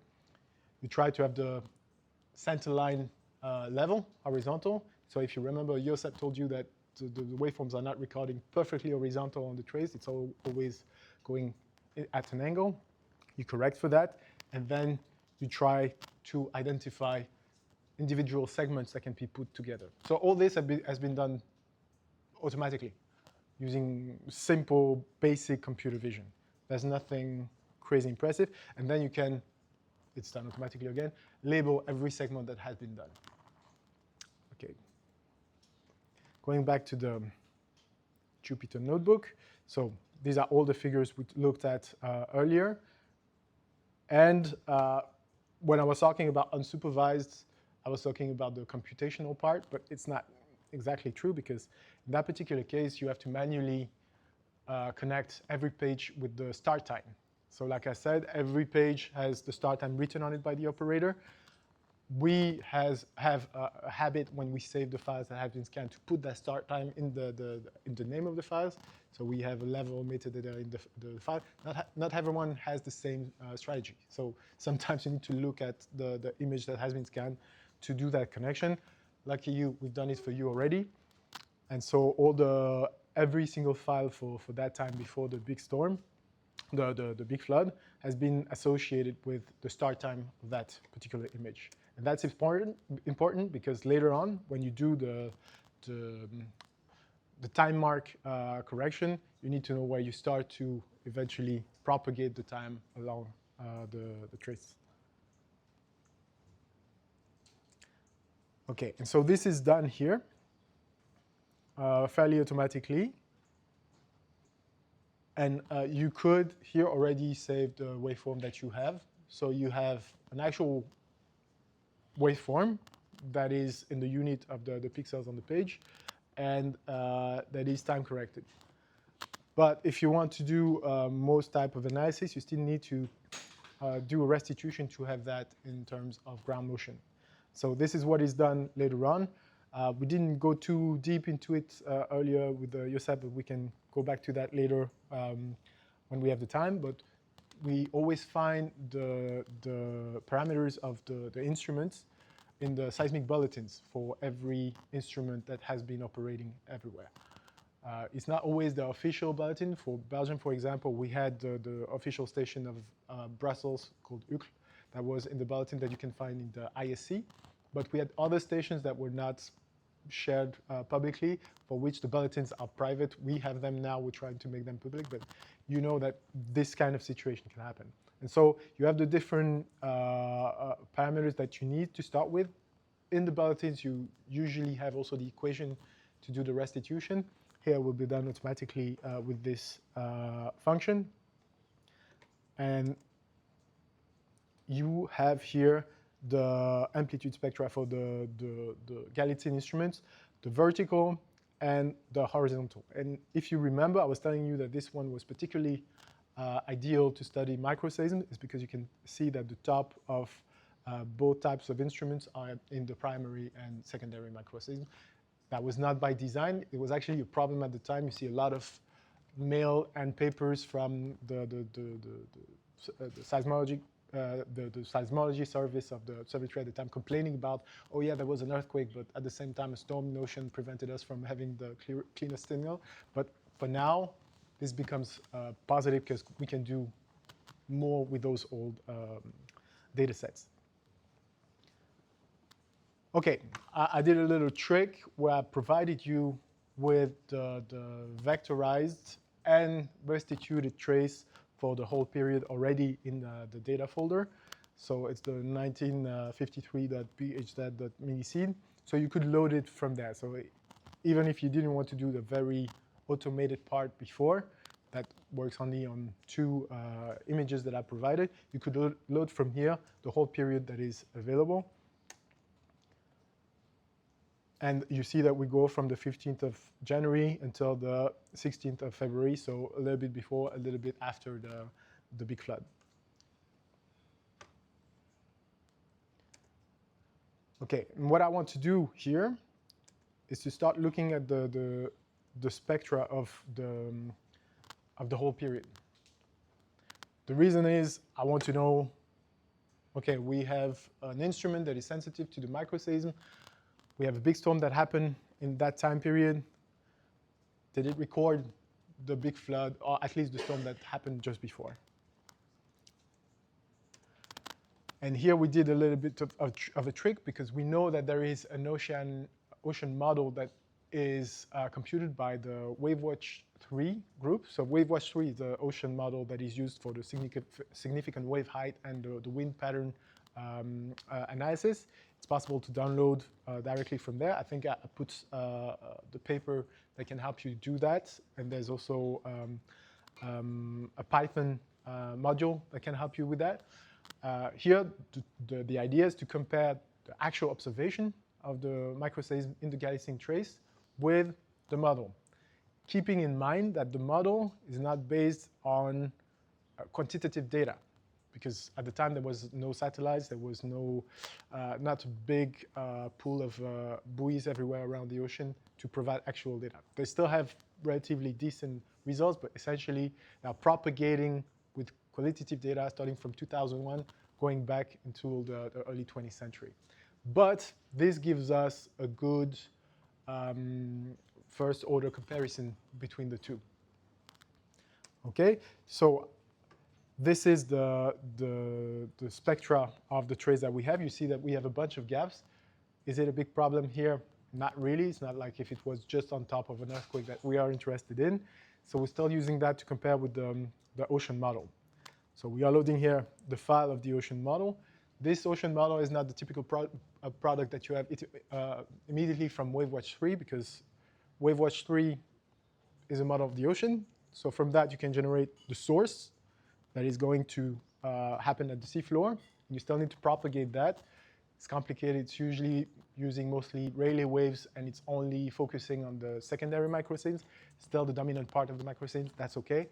And you also have to parameterize the attenuation, the Q value for the area around the station. It's a lot of approximation, but it still works, as you will see in a moment. So now, because the model has a temporal resolution of 3 hours, we have resampled our digitized trace to 3 hours as well, so that we can compare more or less apple to apple. And this is what we are looking at. Hopefully with the awful colors, you can see that it's very close. So the one with the gaps is the actual observation. You see the peak of the storm coming closer to the shore happening here is relatively similar. There's still a slight difference in amplitude. There's a lot of reason for that I don't need to go into at the moment, but it's still relatively close, so you can tell, okay, this instrument recorded the microseism leading up to the storm, to the flood, and that can be useful to improve the oceanic models of those oceanographers. And I added also the corresponding power spectral density plot, and you can tell that the data in red has a slightly different response than the model from the oceanic model. There's a reason for that. It doesn't say that the data that we have is crap. It's simply that, like I told you, the oceanic model is tailored for the secondary microseism, so it doesn't really pick up the primary microseism. And so you will have some difference, but on what counts, the secondary microseism and the railway contribution, it works well. And you have a final plot to look at further comparison between the model and the observation. This is important not only for ocean climate analysis. I don't know how many of you are doing environmental seismology or tomography or anything related to seismic interferometry, but that is a quick check that you can do to then start using those waveforms for that kind of passive seismology methods as well, which is what I'm more interested in. So for example, if you want to do monitoring of a water table over a really long time, like they started doing in Grafenberg region, this is something that you can do. And after a quick validation of the quality of the waveform that you have over a very long stretch of time, you can evaluate if you can trust it or not, and then do the modern analysis over a really long time period that you could never do in a different way with quantitative observations.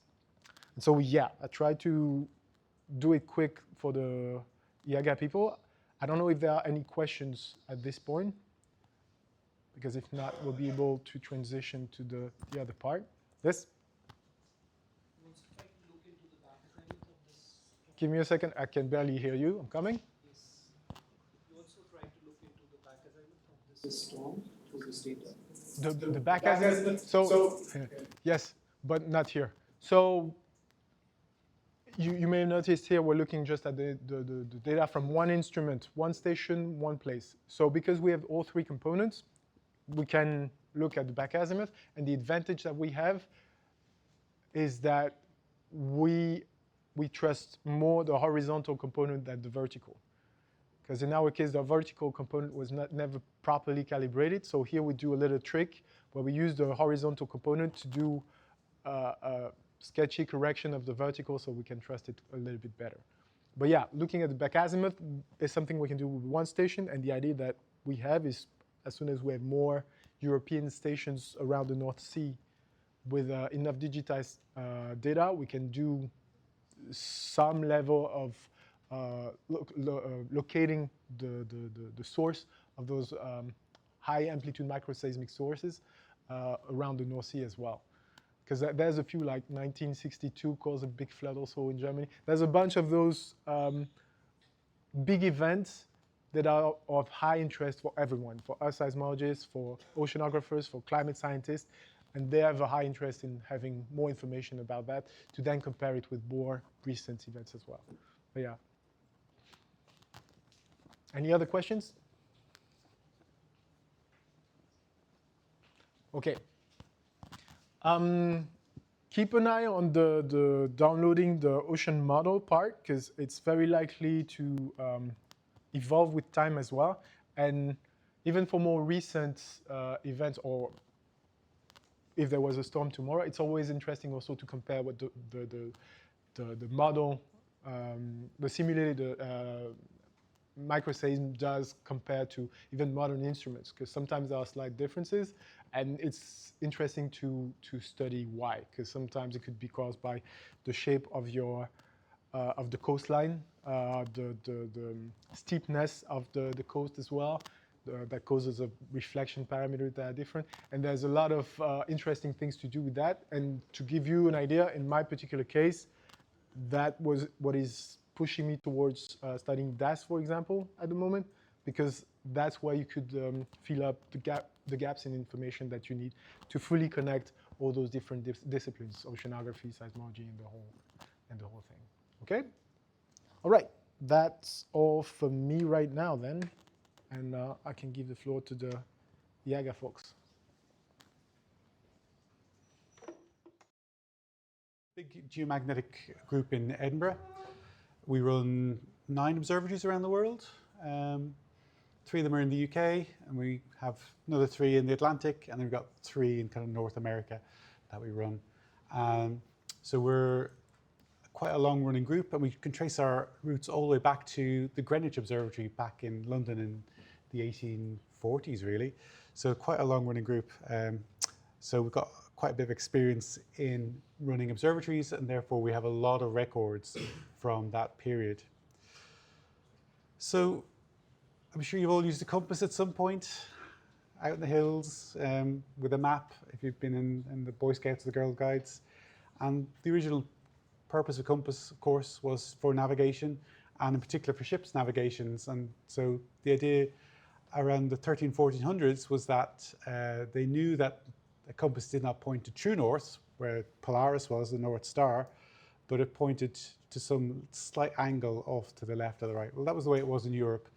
And when Columbus sailed to America, he knew to make a small correction, and he knew there was a difference in correction between, say, Genoa, where he left, and as he sailed around Europe to, say, the Netherlands or England, there was also a different correction. So people knew there was a difference around the world in terms of the correction you applied to make it true north.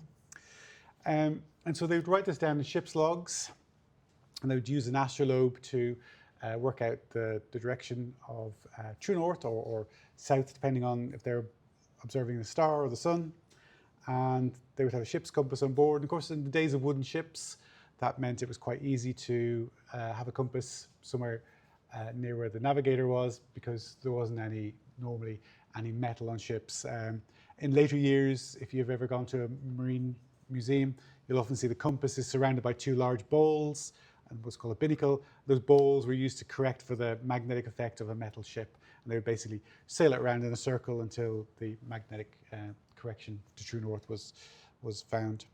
So the original records people started digitizing prior to magnetograms being made around the world was ship's records. And these are some records from a big project back in about 25 years ago by Andrew Jackson and Art Yonkers. And they went away and they found all these places around the world where declination measurements have been made. As you can see, of course, most of them trace out the trade routes between Europe and the rest of the world. So using that, you can get the declination angle and the inclination. But prior to the 1830s, there was no magnetic absolute measurements because that technology hadn't been invented. So one of the other aspects of reason for people measuring declination particularly the angle between true north and magnetic north, was for navigation purposes. And Halley in the 1700s, he of the comet fame, made this map for the British Admiralty to show the difference between magnetic north and true north as he sailed across the Atlantic. So he spent 2 or 4 years sailing back and forward in a ship. He wasn't apparently a particularly good sailor, but he dedicated to his science, and he made all these measurements. And so this chart here from 1701 is actually, while it's one of the first maps of the magnetic field, it's also one of the first maps ever to use contours. So before that, a few people had really used the idea of a line of equal variation. So here he's got this darker line here, it says the line of no variation. So along this line, true north and magnetic north agreed. And then here is westerly and here's easterly variation. So the compass points either to the west or to the east. You can see them here. So this is around 1700. And the Admiralty had sponsored Halley in order to do this because they thought, let's make this map this one time. We spent all this money and all this time and effort, and then we don't need to make it again. But at this point, Halley realized that actually the magnetic field was constantly moving and that the map would soon be out of date within a few years.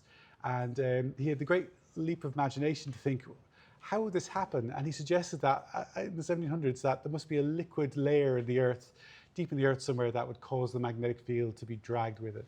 So yeah, he was way ahead of his time in that sense. If you look at this map in detail, you can find it online somewhere. It's got lots of great things in it. It's almost got here be dragons, but not quite. But they're like the dark ages and stuff like that, dark periods. So quite an amusing map to look at. About 1830, Carl Friedrich Gauss invented a method to make absolute measurements of the field. So before that, people made relative measurements of the field, and they discovered that if you hang a compass or a large needle, quite a big one, I'm talking maybe 30, 40 centimeters in length, might weigh maybe a few tens of grams. You hang that on a thread, you just give it a little tap, and then just watch the period, then that is relative to the absolute strength of the field. But it's just relative. So you could do the experiment in Sweden, for example. Celsius was, and Ørsted were into this sort of measurements. You might get, you measure it for a minute, you might get 12 swings, let's say. And then if you moved somewhere else in the world, let's say near the equator, you might get fewer swings in that period because the field strength was lower. So Gauss then came along and invented a method for making absolute measurements, and that spurred a big, what was called magnetic crusade. And this guy here, Alexander von Humboldt, who famously traveled around the world, although sadly today he's really only remembered by the penguin named after him, which you get in South America, von Humboldt's penguin. But he set up this Göttingen Magnetic Union, and this was a sort of a grand magnetic campaign by the top minds of the world, including Edward Sabine, who was in the British Admiralty. And they went around the world and they measured the magnetic field using Gauss's method to try and understand what was it that made the magnetic field, how did it come about. And on top of that, they then established permanent observatories. And this is a picture of the one in Greenwich Observatory in London, which is where the Greenwich Meridian is found. And they set up a wooden hut with no metal in it. And inside that, they hung needles on threads, and they shone a light across the room onto a mirror hanging on the needle. And then that light would then reflect back across the room onto a scale on the wall. And they would initially manually measure that every 5 minutes or every 60 minutes, depending on the day of the week. And of course, people were very religious in those days, so there would be no measurements on Sunday, for example, in Britain, because that was the day of rest. They would go off to church. And again, there'd be no measurements on things like Christmas Day and so on. So this is quite unsatisfactory, because what they really wanted was a continuous measurement to see the kind of variations, because you'd often just miss large changes over the course of an hour if you weren't measuring exactly at the right time. So in 1847, this new technology of photography, or smoked paper, as we saw with the seismograms, came about. And they invented a new method in Greenwich, whereby they took that same idea that you've seen already. They took a drum and they wrapped it with some sort of photographic paper or light-sensitive paper. And they kept more or less the same system, whereby they hung a needle on a thread. They shone a light across the room onto the needle, onto the mirror. That would reflect back across the room. And instead of a scale, they'd have a rotating drum. That rotating drum would measure the variation of the line and trace it out. And that technology was basically the same for about 130 or 140 years. So it was really only in the late 1970s that fully digital technology came into being, and that we have now the kind of data that we're used to, which is where you just download an ASCII file with some numbers in it. So pretty impressive that it lasted, almost 125 years, really, more or less the same principle. So because of that, we have something like 125 years of magnetogram records, and what's locked away in there is a lot of data from big geomagnetic storms. And in the last maybe 20 years, the world has come to realize that the effects of the sun on modern technology are not really understood. And so this idea of space weather effects on power grids, GPS, pipelines, railways, and so on. And what is the actual risk? The answer is we don't know, but some of the answers might be captured in the old magnetograms that were recorded around the world. So here's a kind of a sort of cartoon example of what that looked like. When they set these observatories originally, they were just wooden huts, sort of in the grounds of kind of observatories, astronomical observatories at the time. But they realized the technology needed to move on. So, for example, in Estelle in Scotland, they built an underground vault, and the underground vault, I kid you not, it is actually about the size of this room. And the reason for making such a large vault was because they wanted to amplify the very small variations, so that they had a light source on the wall over there. They would effectively have the magnetic needle hanging on thread over here, and then they would reflect the collimated light back across the room. So you got something like 10 or 20 meters worth of amplification in order to improve the sensitivity, because the small changes are very, very small. Modern instruments are measuring 1 part in sort of 500,000 or better, and that's the kind of level they were trying to get to with those instruments. So they had this light lever effect. So what you require is a large dark room to enhance all those small changes, a rotating drum to record the trace, as we saw already. And then the issue is that actually the magnetic field generally doesn't change very much very often. So you don't need a particularly sensitive paper to do that. You just need to kind of make sure that everything turns slowly enough so that as you record the burned light onto the paper. Problem is, as activity increases, that dwell time on the paper, of course, gets shorter, and so the magnetic field trace becomes harder and harder to read, and often the trace goes off the page. They added a kind of prisms and mirror system later, but that was after they realized the issues. So this is a sort of a science magazine of the day from around about the 1920s, and it says, "True as the needle to the pole, an accurate and scientific diagram of the new magnetic observatory at Abinger Common, which is south of London, that replaced the one in Greenwich." And they moved from Greenwich in London because the whole area had become too contaminated by the railway lines. They'd electrified them around about 1900, and so all the current from the railway lines was being dumped into the ground and being picked up as magnetic noise. Okay, so this is effectively the sort of the calibration side, and this is the continuous side. So hopefully you can see that there's sort of these light beams bouncing around, and they're reflecting off the 3 different instruments: horizontal force, declination, total field, and then they're recorded somewhere on a drum. When they wanted to calibrate these, those are just the variations, they would come and they'd have a slightly separate building, and you would make a spot measurement once a week, whereby you have effectively a compass, I suppose, compass needle inside a coil here, and they would very carefully control the current that ran around these coils, and then that would give you the known deflection of the magnetic field in that day. And then you can work out what the strength of the magnetic field is at that 3 or 5 minute interval that you've got. You do that twice a week, and that gives you your baseline correction, and then you can use baseline correction to work out the absolute variation of the field. So it's pretty cool. So this is the observing house, and that's the variometer hut over there. So pretty cool. And I liked the way everyone wore a shirt to go to work, and a tie and a suit, and everyone had a moustache. That's the way it was. So those days are coming back, it seems. Okay, so later on, that all got condensed down, that technology, and instead of a large room, you just needed a slightly smaller room, and the instruments became covered in mirrors and become a bit more sensitive, a bit more electromechanical. And in that case, you could then reduce the size of the room down to something a bit more like a shed, the top right there. And this is from Lerwick Observatory in the north of Scotland. And this is the superintendent there at the time. And this is his first trace from the magnetic instruments in the hut. And you can see now that everything's sat on pillars. And here are the 2 different declinometer instruments. And there's a little bit of electricity now. You can see there's a light bulb there. But these don't require light anymore. They're just electromechanical instruments recording these digital traces. Okay.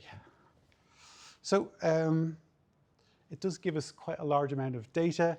Over the past 180 years or so in the UK, we've got something like 350,000 magnetogram days recorded. We had 8 different observatories.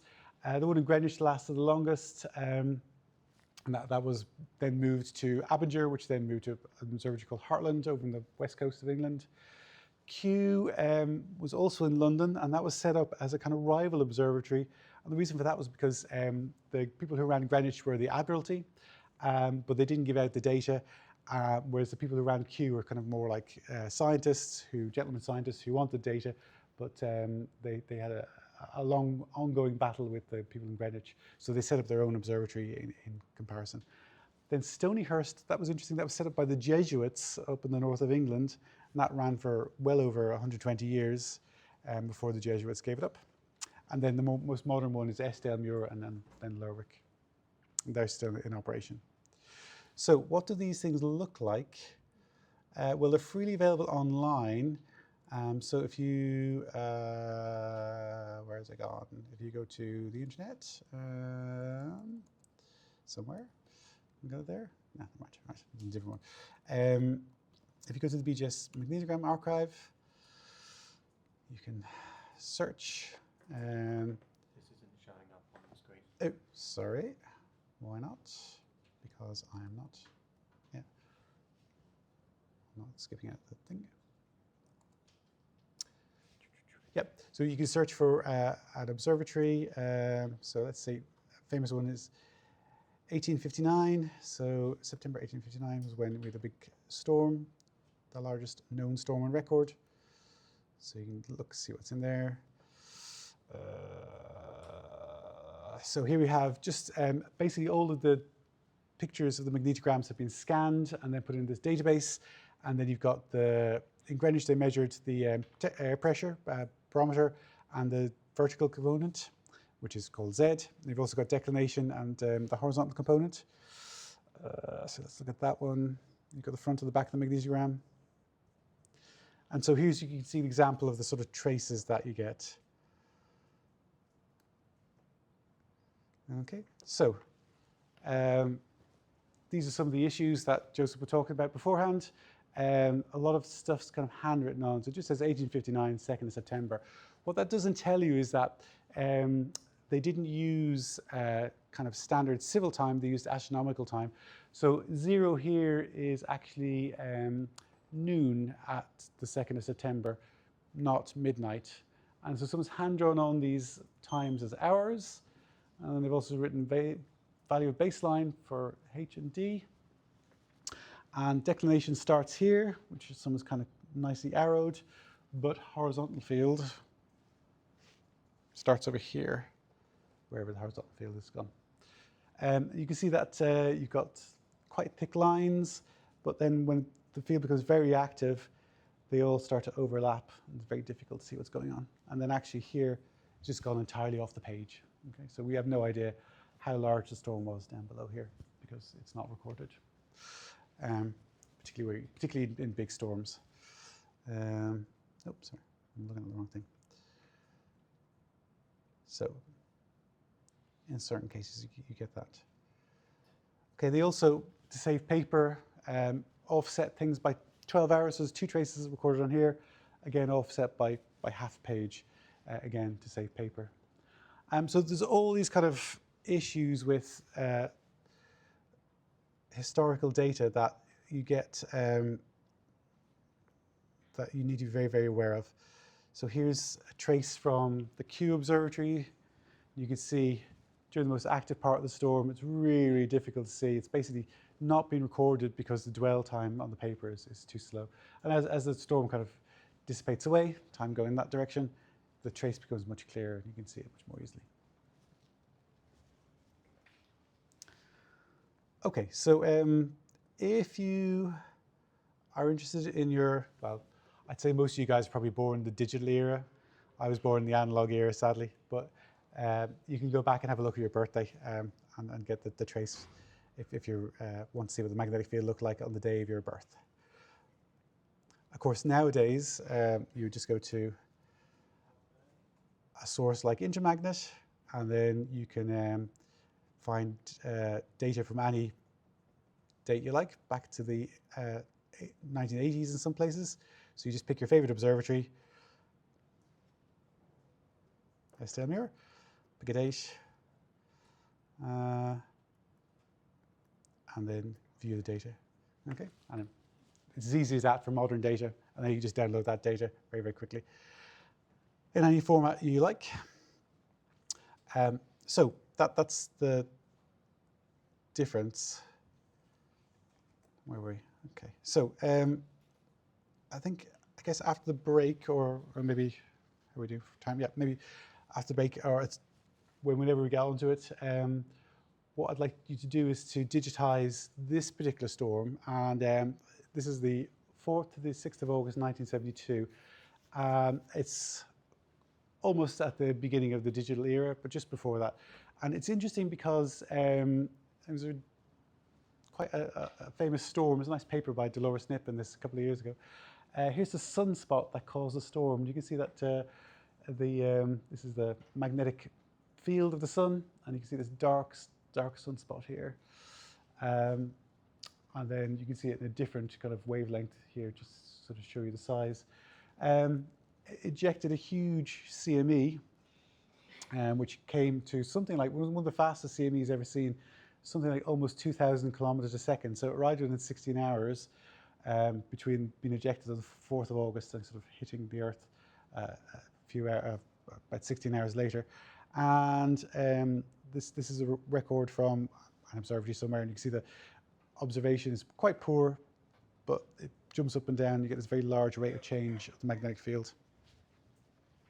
Now, that was kind of, it's an unusually big one, but its impact on the Earth was even more unusual. In 1972, the US had mined a load of harbors around Vietnam, because it was the middle of the Vietnam War. But the mines, marine mines, these things here, they had a little switch on them, and they are set up so that if a ship goes by, it disturbs the magnetic field, and then the thing detonates, of course. But the mines, the magnetic switch, hadn't been designed with space weather in mind. So when the event hit on the 4th of August, something like 300 or 400 mines, or dozens of mines, all around Vietnam exploded more or less simultaneously. So the US Navy were sat outside the port and they just watched all the mines exploding randomly over the space of about half an hour or so. So they had no idea what to do, and they had no idea whether the Vietnamese had kind of discovered how to trigger the mines. But then it was later shown that it was this rapid variation in the magnetic field due to this magnetic storm that caused the mines to detonate. So quite interesting. So there's lots of instances where space weather almost has triggered a war, where, for example, in the 1960s, a space weather event jammed communications for a couple of days, and the Americans thought the Soviets had invented some new weapon and were about to go to war, and then somebody in the US Air Force pointed out there's a big geomagnetic storm going on. Okay, so we'll look at this after the break, but Lerwick is this little island off the north coast of Scotland, and on it there's this nice magnetic observatory with these little huts shown in the bottom there. So it's been running since 1922, and at this point in 1972 there was 2 systems running. One had a large scale factor, the other had a small scale factor. And so the small scale factor goes off page during the storm, so it's probably not good to use, so it's quite difficult to see the variation. So because they're using prisms, you sometimes see ghosts. You see the same signal kind of reflected and recorded on the paper twice. Sometimes they forgot to put information on the papers. For example, the baseline numbers are missing on one of the days, but not the others. All the records are recording declination, horizontal field, and total field strength. They've got little ticks every 5 minutes to show you the time. I guess the time probably was quite well constrained because they're probably using an atomic clock. It's a meteorological observatory as well. But sometimes the timing signals overlap the data, which is a bit annoying. Temperature also affects these systems, which is why they're kept underground, typically to control temperature. But we probably don't need to record in this case, because it's quite good. Okay, so here's what these magnetograms will look like. So here is the 4th and 5th of August, and it says it starts at 9:20 in the morning, around about 9 o'clock in the morning. There are some blips around 7:45 and 7:40, and that's where somebody would have gone into the room in order to check that everything's still running. It's got H, Z, and D. declination is east and west variations. There's a baseline number here, so that's the baseline declination recorded that week. And this is the variation away from this value here along this line here. There's a scaling factor, so this is 2.4 arc minutes per millimeter. We've taken the photographs on we're using a camera where we try to make sure that the camera plane is flat so that everything is as orthogonal as possible. So you've got a scale bar here in millimeters and along there as well. Okay, so it says time starts about 9 o'clock. So here's 12, 15, 1800. So you know that is midday, that's 1500. This is all in universal time. And so the starting point, well, it's not actually labeled properly, it's probably around about 9 o'clock. So you'd have to kind of go back here and start at, work out what that start time is. Okay, so what are the problems with these kind of magnetograms? Okay. This is a large scale factor, so sorry, small scale. This is 13 nanotesla or gammas per millimeter. This here, so this is the horizontal, but it's been reflected around. So this is the ghost of the line of H, because you can see it more or less follows the trace. So again, just use the way the system was set up. It wasn't working correctly that day. You can see it goes off the page. For some reason, this one is a ghost of the H line up here. Again, because the prism must have been not working properly. You can see as a storm starts around here, it fades, the line and trace fades quite a bit. So even though we've got good instrumentation and good measurements, we're not actually doing a great job of capturing these big storms, which is quite annoying. Here's a small scale factor, so that's 4 nanotesla per millimeter. So at the same location, but just a different set of instruments. And it's the same storm, is it? Yeah, 4th, 5th. And so again, you can see when the storm hits, it just goes off page entirely. And now you're just looking at effectively what this looks like dots. So, I mean, how would you digitize that? You can't. So you basically have to go back to the other one and try and capture as much information as possible. Okay, so here along here, these little ticks. Again, it says 12, 15, and so on. So these are ticks every 5 minutes. And again, you've got the baseline and the scaling factor. So they ran 2 different instruments, one for effectively quiet days, and then the other for stormy days. And that's what the stormy day instrument is. Okay, so your task, should you accept it, is to, for the IAGA people, is to have a go at trying to digitize a couple of these magnetograms and see what you get out of it. And then afterwards, we'll talk about what the applications are and then how well you did compared to what someone from our team did a couple of years ago. Okay, right, that takes us up to about 10 o'clock, I think. So shall we have a short break? Is that all right, Barbara? Yeah. So we'll take a coffee break for half an hour, and then we'll come back and we'll do the actual kind of exercise where we go in and play with the program. So our exercise is just to show you how to digitize that example from 1972 of the storm that caused all those mines to explode in Vietnam. But we're going to look at the record from the archive up in the north of Scotland. So there's a program called Engage Digitize, or Engage Digitizer, that we've been using this for years because we started actually photographing the magnetograms back in 2007. But when I last looked, it's actually stopped development in 2021. And the guy, Mark Mitchell, who ran it, has actually removed all his GitHub repository stuff, which is a bit of a shame. But you can access it on the web archive, for example. So that's what I've done. I've put this link in. You can download the various flavors of the OS that you want. So there are other programs to do this, but this is the one we've been using, so I thought it would be it's quick and simple to use. I hope, between the APSI and the IAGA people, you've realized that actually nobody has cracked this problem. This is a really, really tricky problem.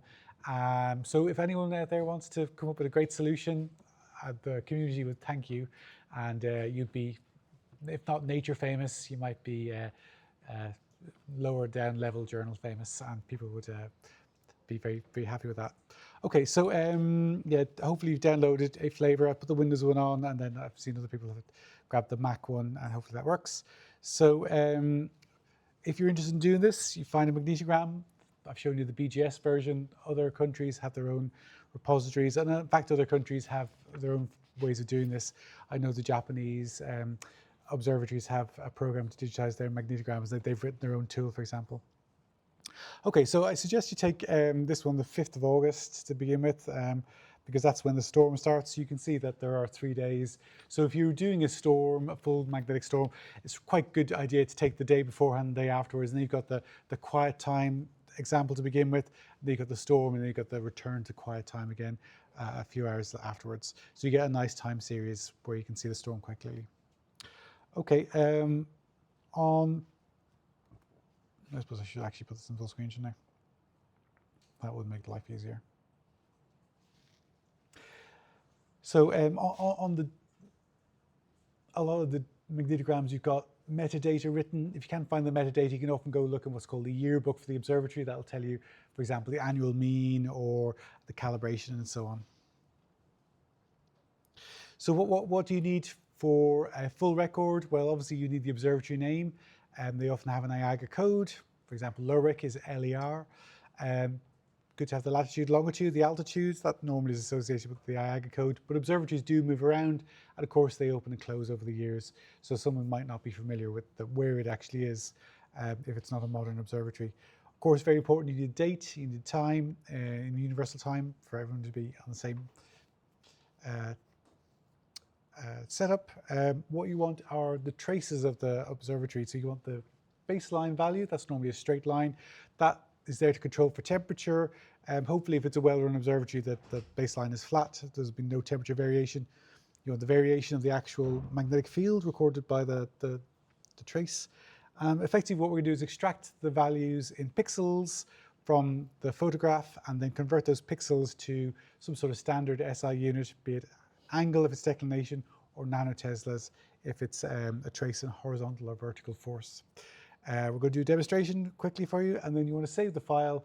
In this case, Engage Digitize writes it out as a comma-separated file, so you can load it into Excel, for example. That's what we're going to do here. Or if you've got more time, you can, of course, input it into MATLAB or Python, and then save it as a standardized format, for example, IAGA 2002 format, or in JSON or XML, whatever you want to do. Okay, so timescale is often a trickier one to do. They're not particularly well timed. They're probably within a few minutes of the true time, but the relative time is obviously quite good because the drum is rotating at a typically universal rate. Use the millimeter scale at the bottom. If you've got 3 hours, you find about 45 millimeters.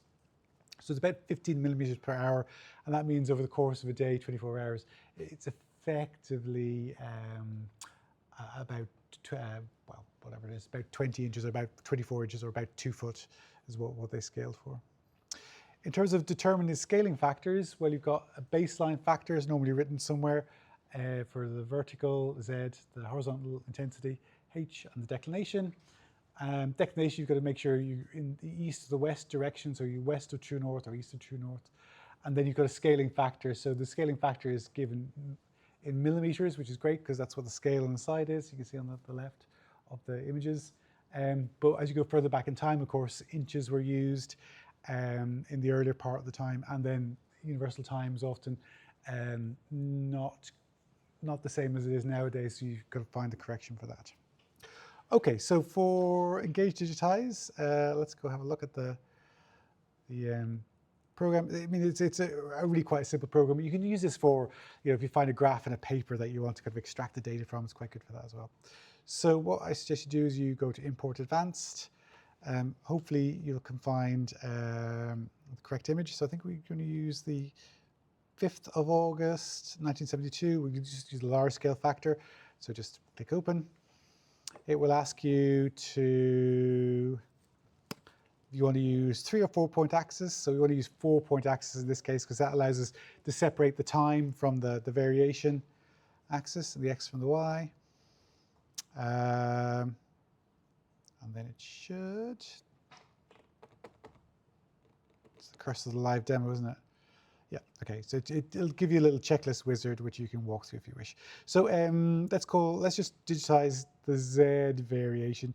What you should really do is digitize the Z variation and the Z baseline. So you said ZV, and then you have a separate one.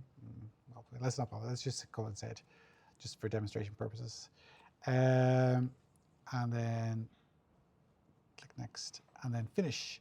Okay, it gives you a little checklist. We don't need that for the moment. So what we're going to do is we're going to use this. So now it's set up to give us the axis coordinates. So we don't necessarily know when, let's just find the timeline. So we're going to assume the time started about 9:20. So I'm going to click here. This one's got the time on it, the other ones don't. So what I'm going to just do is click on the first time point here. I'm going to call that 9 o'clock in the morning, so 9 hours. Click OK. And then I'm going to zoom across the other end. Click OK. So 9 plus 24 is 30. No, wait. 24, 33. So that's the X component. So it's going to start at 9 hours and finish at 33 hours or 9 o'clock the next day. Equally, you could set that to 0 and then could do 24 hours. Okay, and then for the X, that's the X component. For the Y component, we're going to click 0. So that's 0 millimeters. Okay. And then I'm going to scroll to the top and I'm going to pick where the top is. Let's just say 300. I'm going to call that 300. Okay. And that sets up our axis. Oh, shit. What have we done? Ah.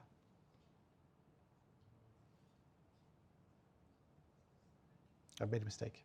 Sorry. Let me start again. Put the 0 at the second. I did, yeah, that's right. Yeah, because I wasn't concentrating. Okay. Let me try that again. I'll just discard. I'll do it properly this time.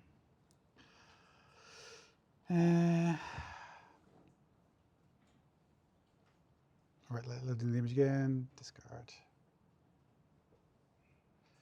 Okay, 4 axes. Yes, right. Now we think about it.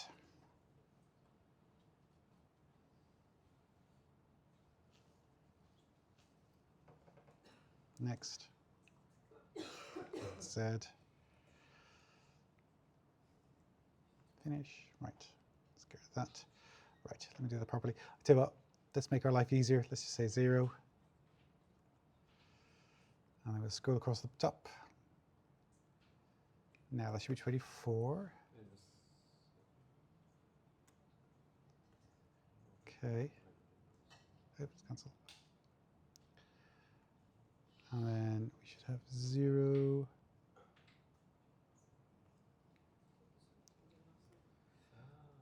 Okay, yeah, I'm sorry, just setting the X and the Y.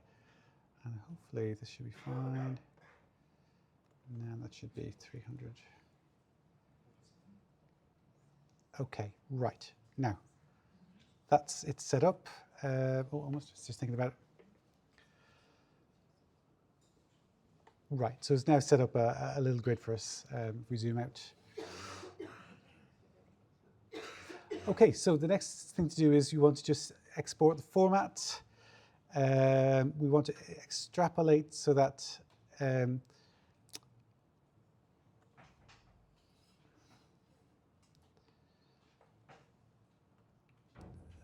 Y's are evenly spaced on the X grid. Okay. Let's do just output of spaces. Click OK. And then no,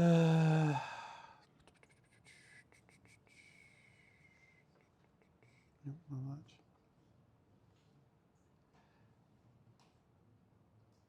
Oh, there's a bit where I have to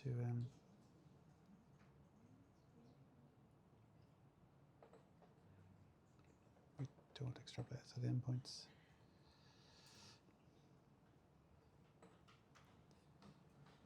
Actually, let's just set that. So actually what we want to do is set that at 1 minute resolution. Oh, sorry.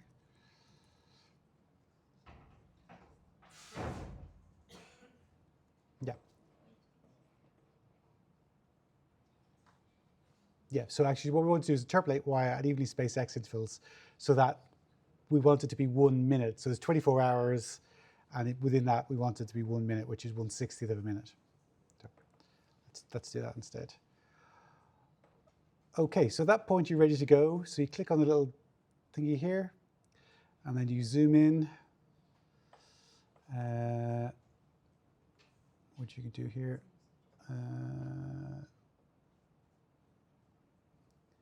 And then you start clicking. You try and follow the trace as best as possible.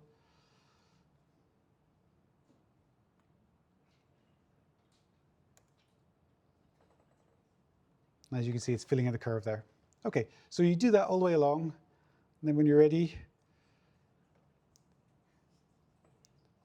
you go to export. Give it a file name, put it in the right directory, and then click save, and it should save an ASCII file. Yeah. Yeah, you pick the whole curve. Yeah. Yeah, so that normally takes, a good 15, 20 minutes to pick a curve. Okay, and then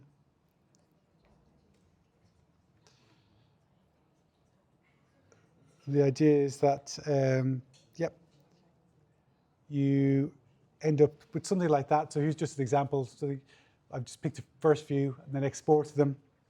And you can see that you get pixels and the graph is kind of shown there. So if you do that, and it'll give you, I guess, half an hour, 45 minutes at this stage, and then you can have a go at scaling them, the scaling factors based upon the information on the plot itself. So is that clear enough to get you started? Yeah. So have a go at that. Anyway, yeah, try opening it and export a video.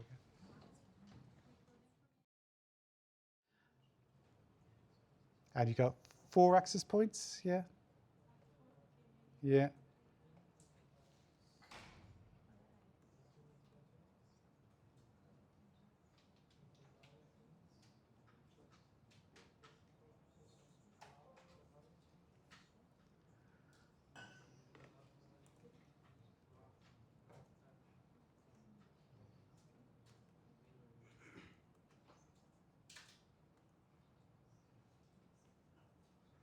Okay, so this button here should be activated.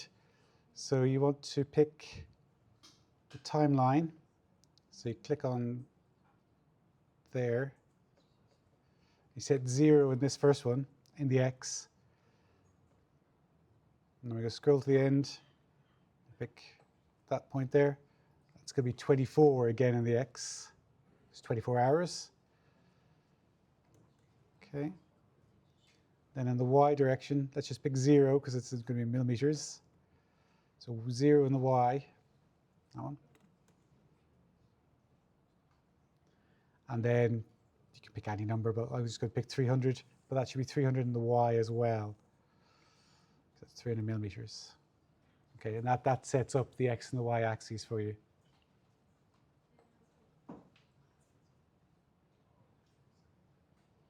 Okay, and then when that's ready, it should show you a little red box, which is good. And then you click on the blue dotted line, and then you can pick your points along the way, see how far you get. Now, the program will do other stuff as well, and it will kind of like automatically follow lines, but for this particular example, let's not bother with that.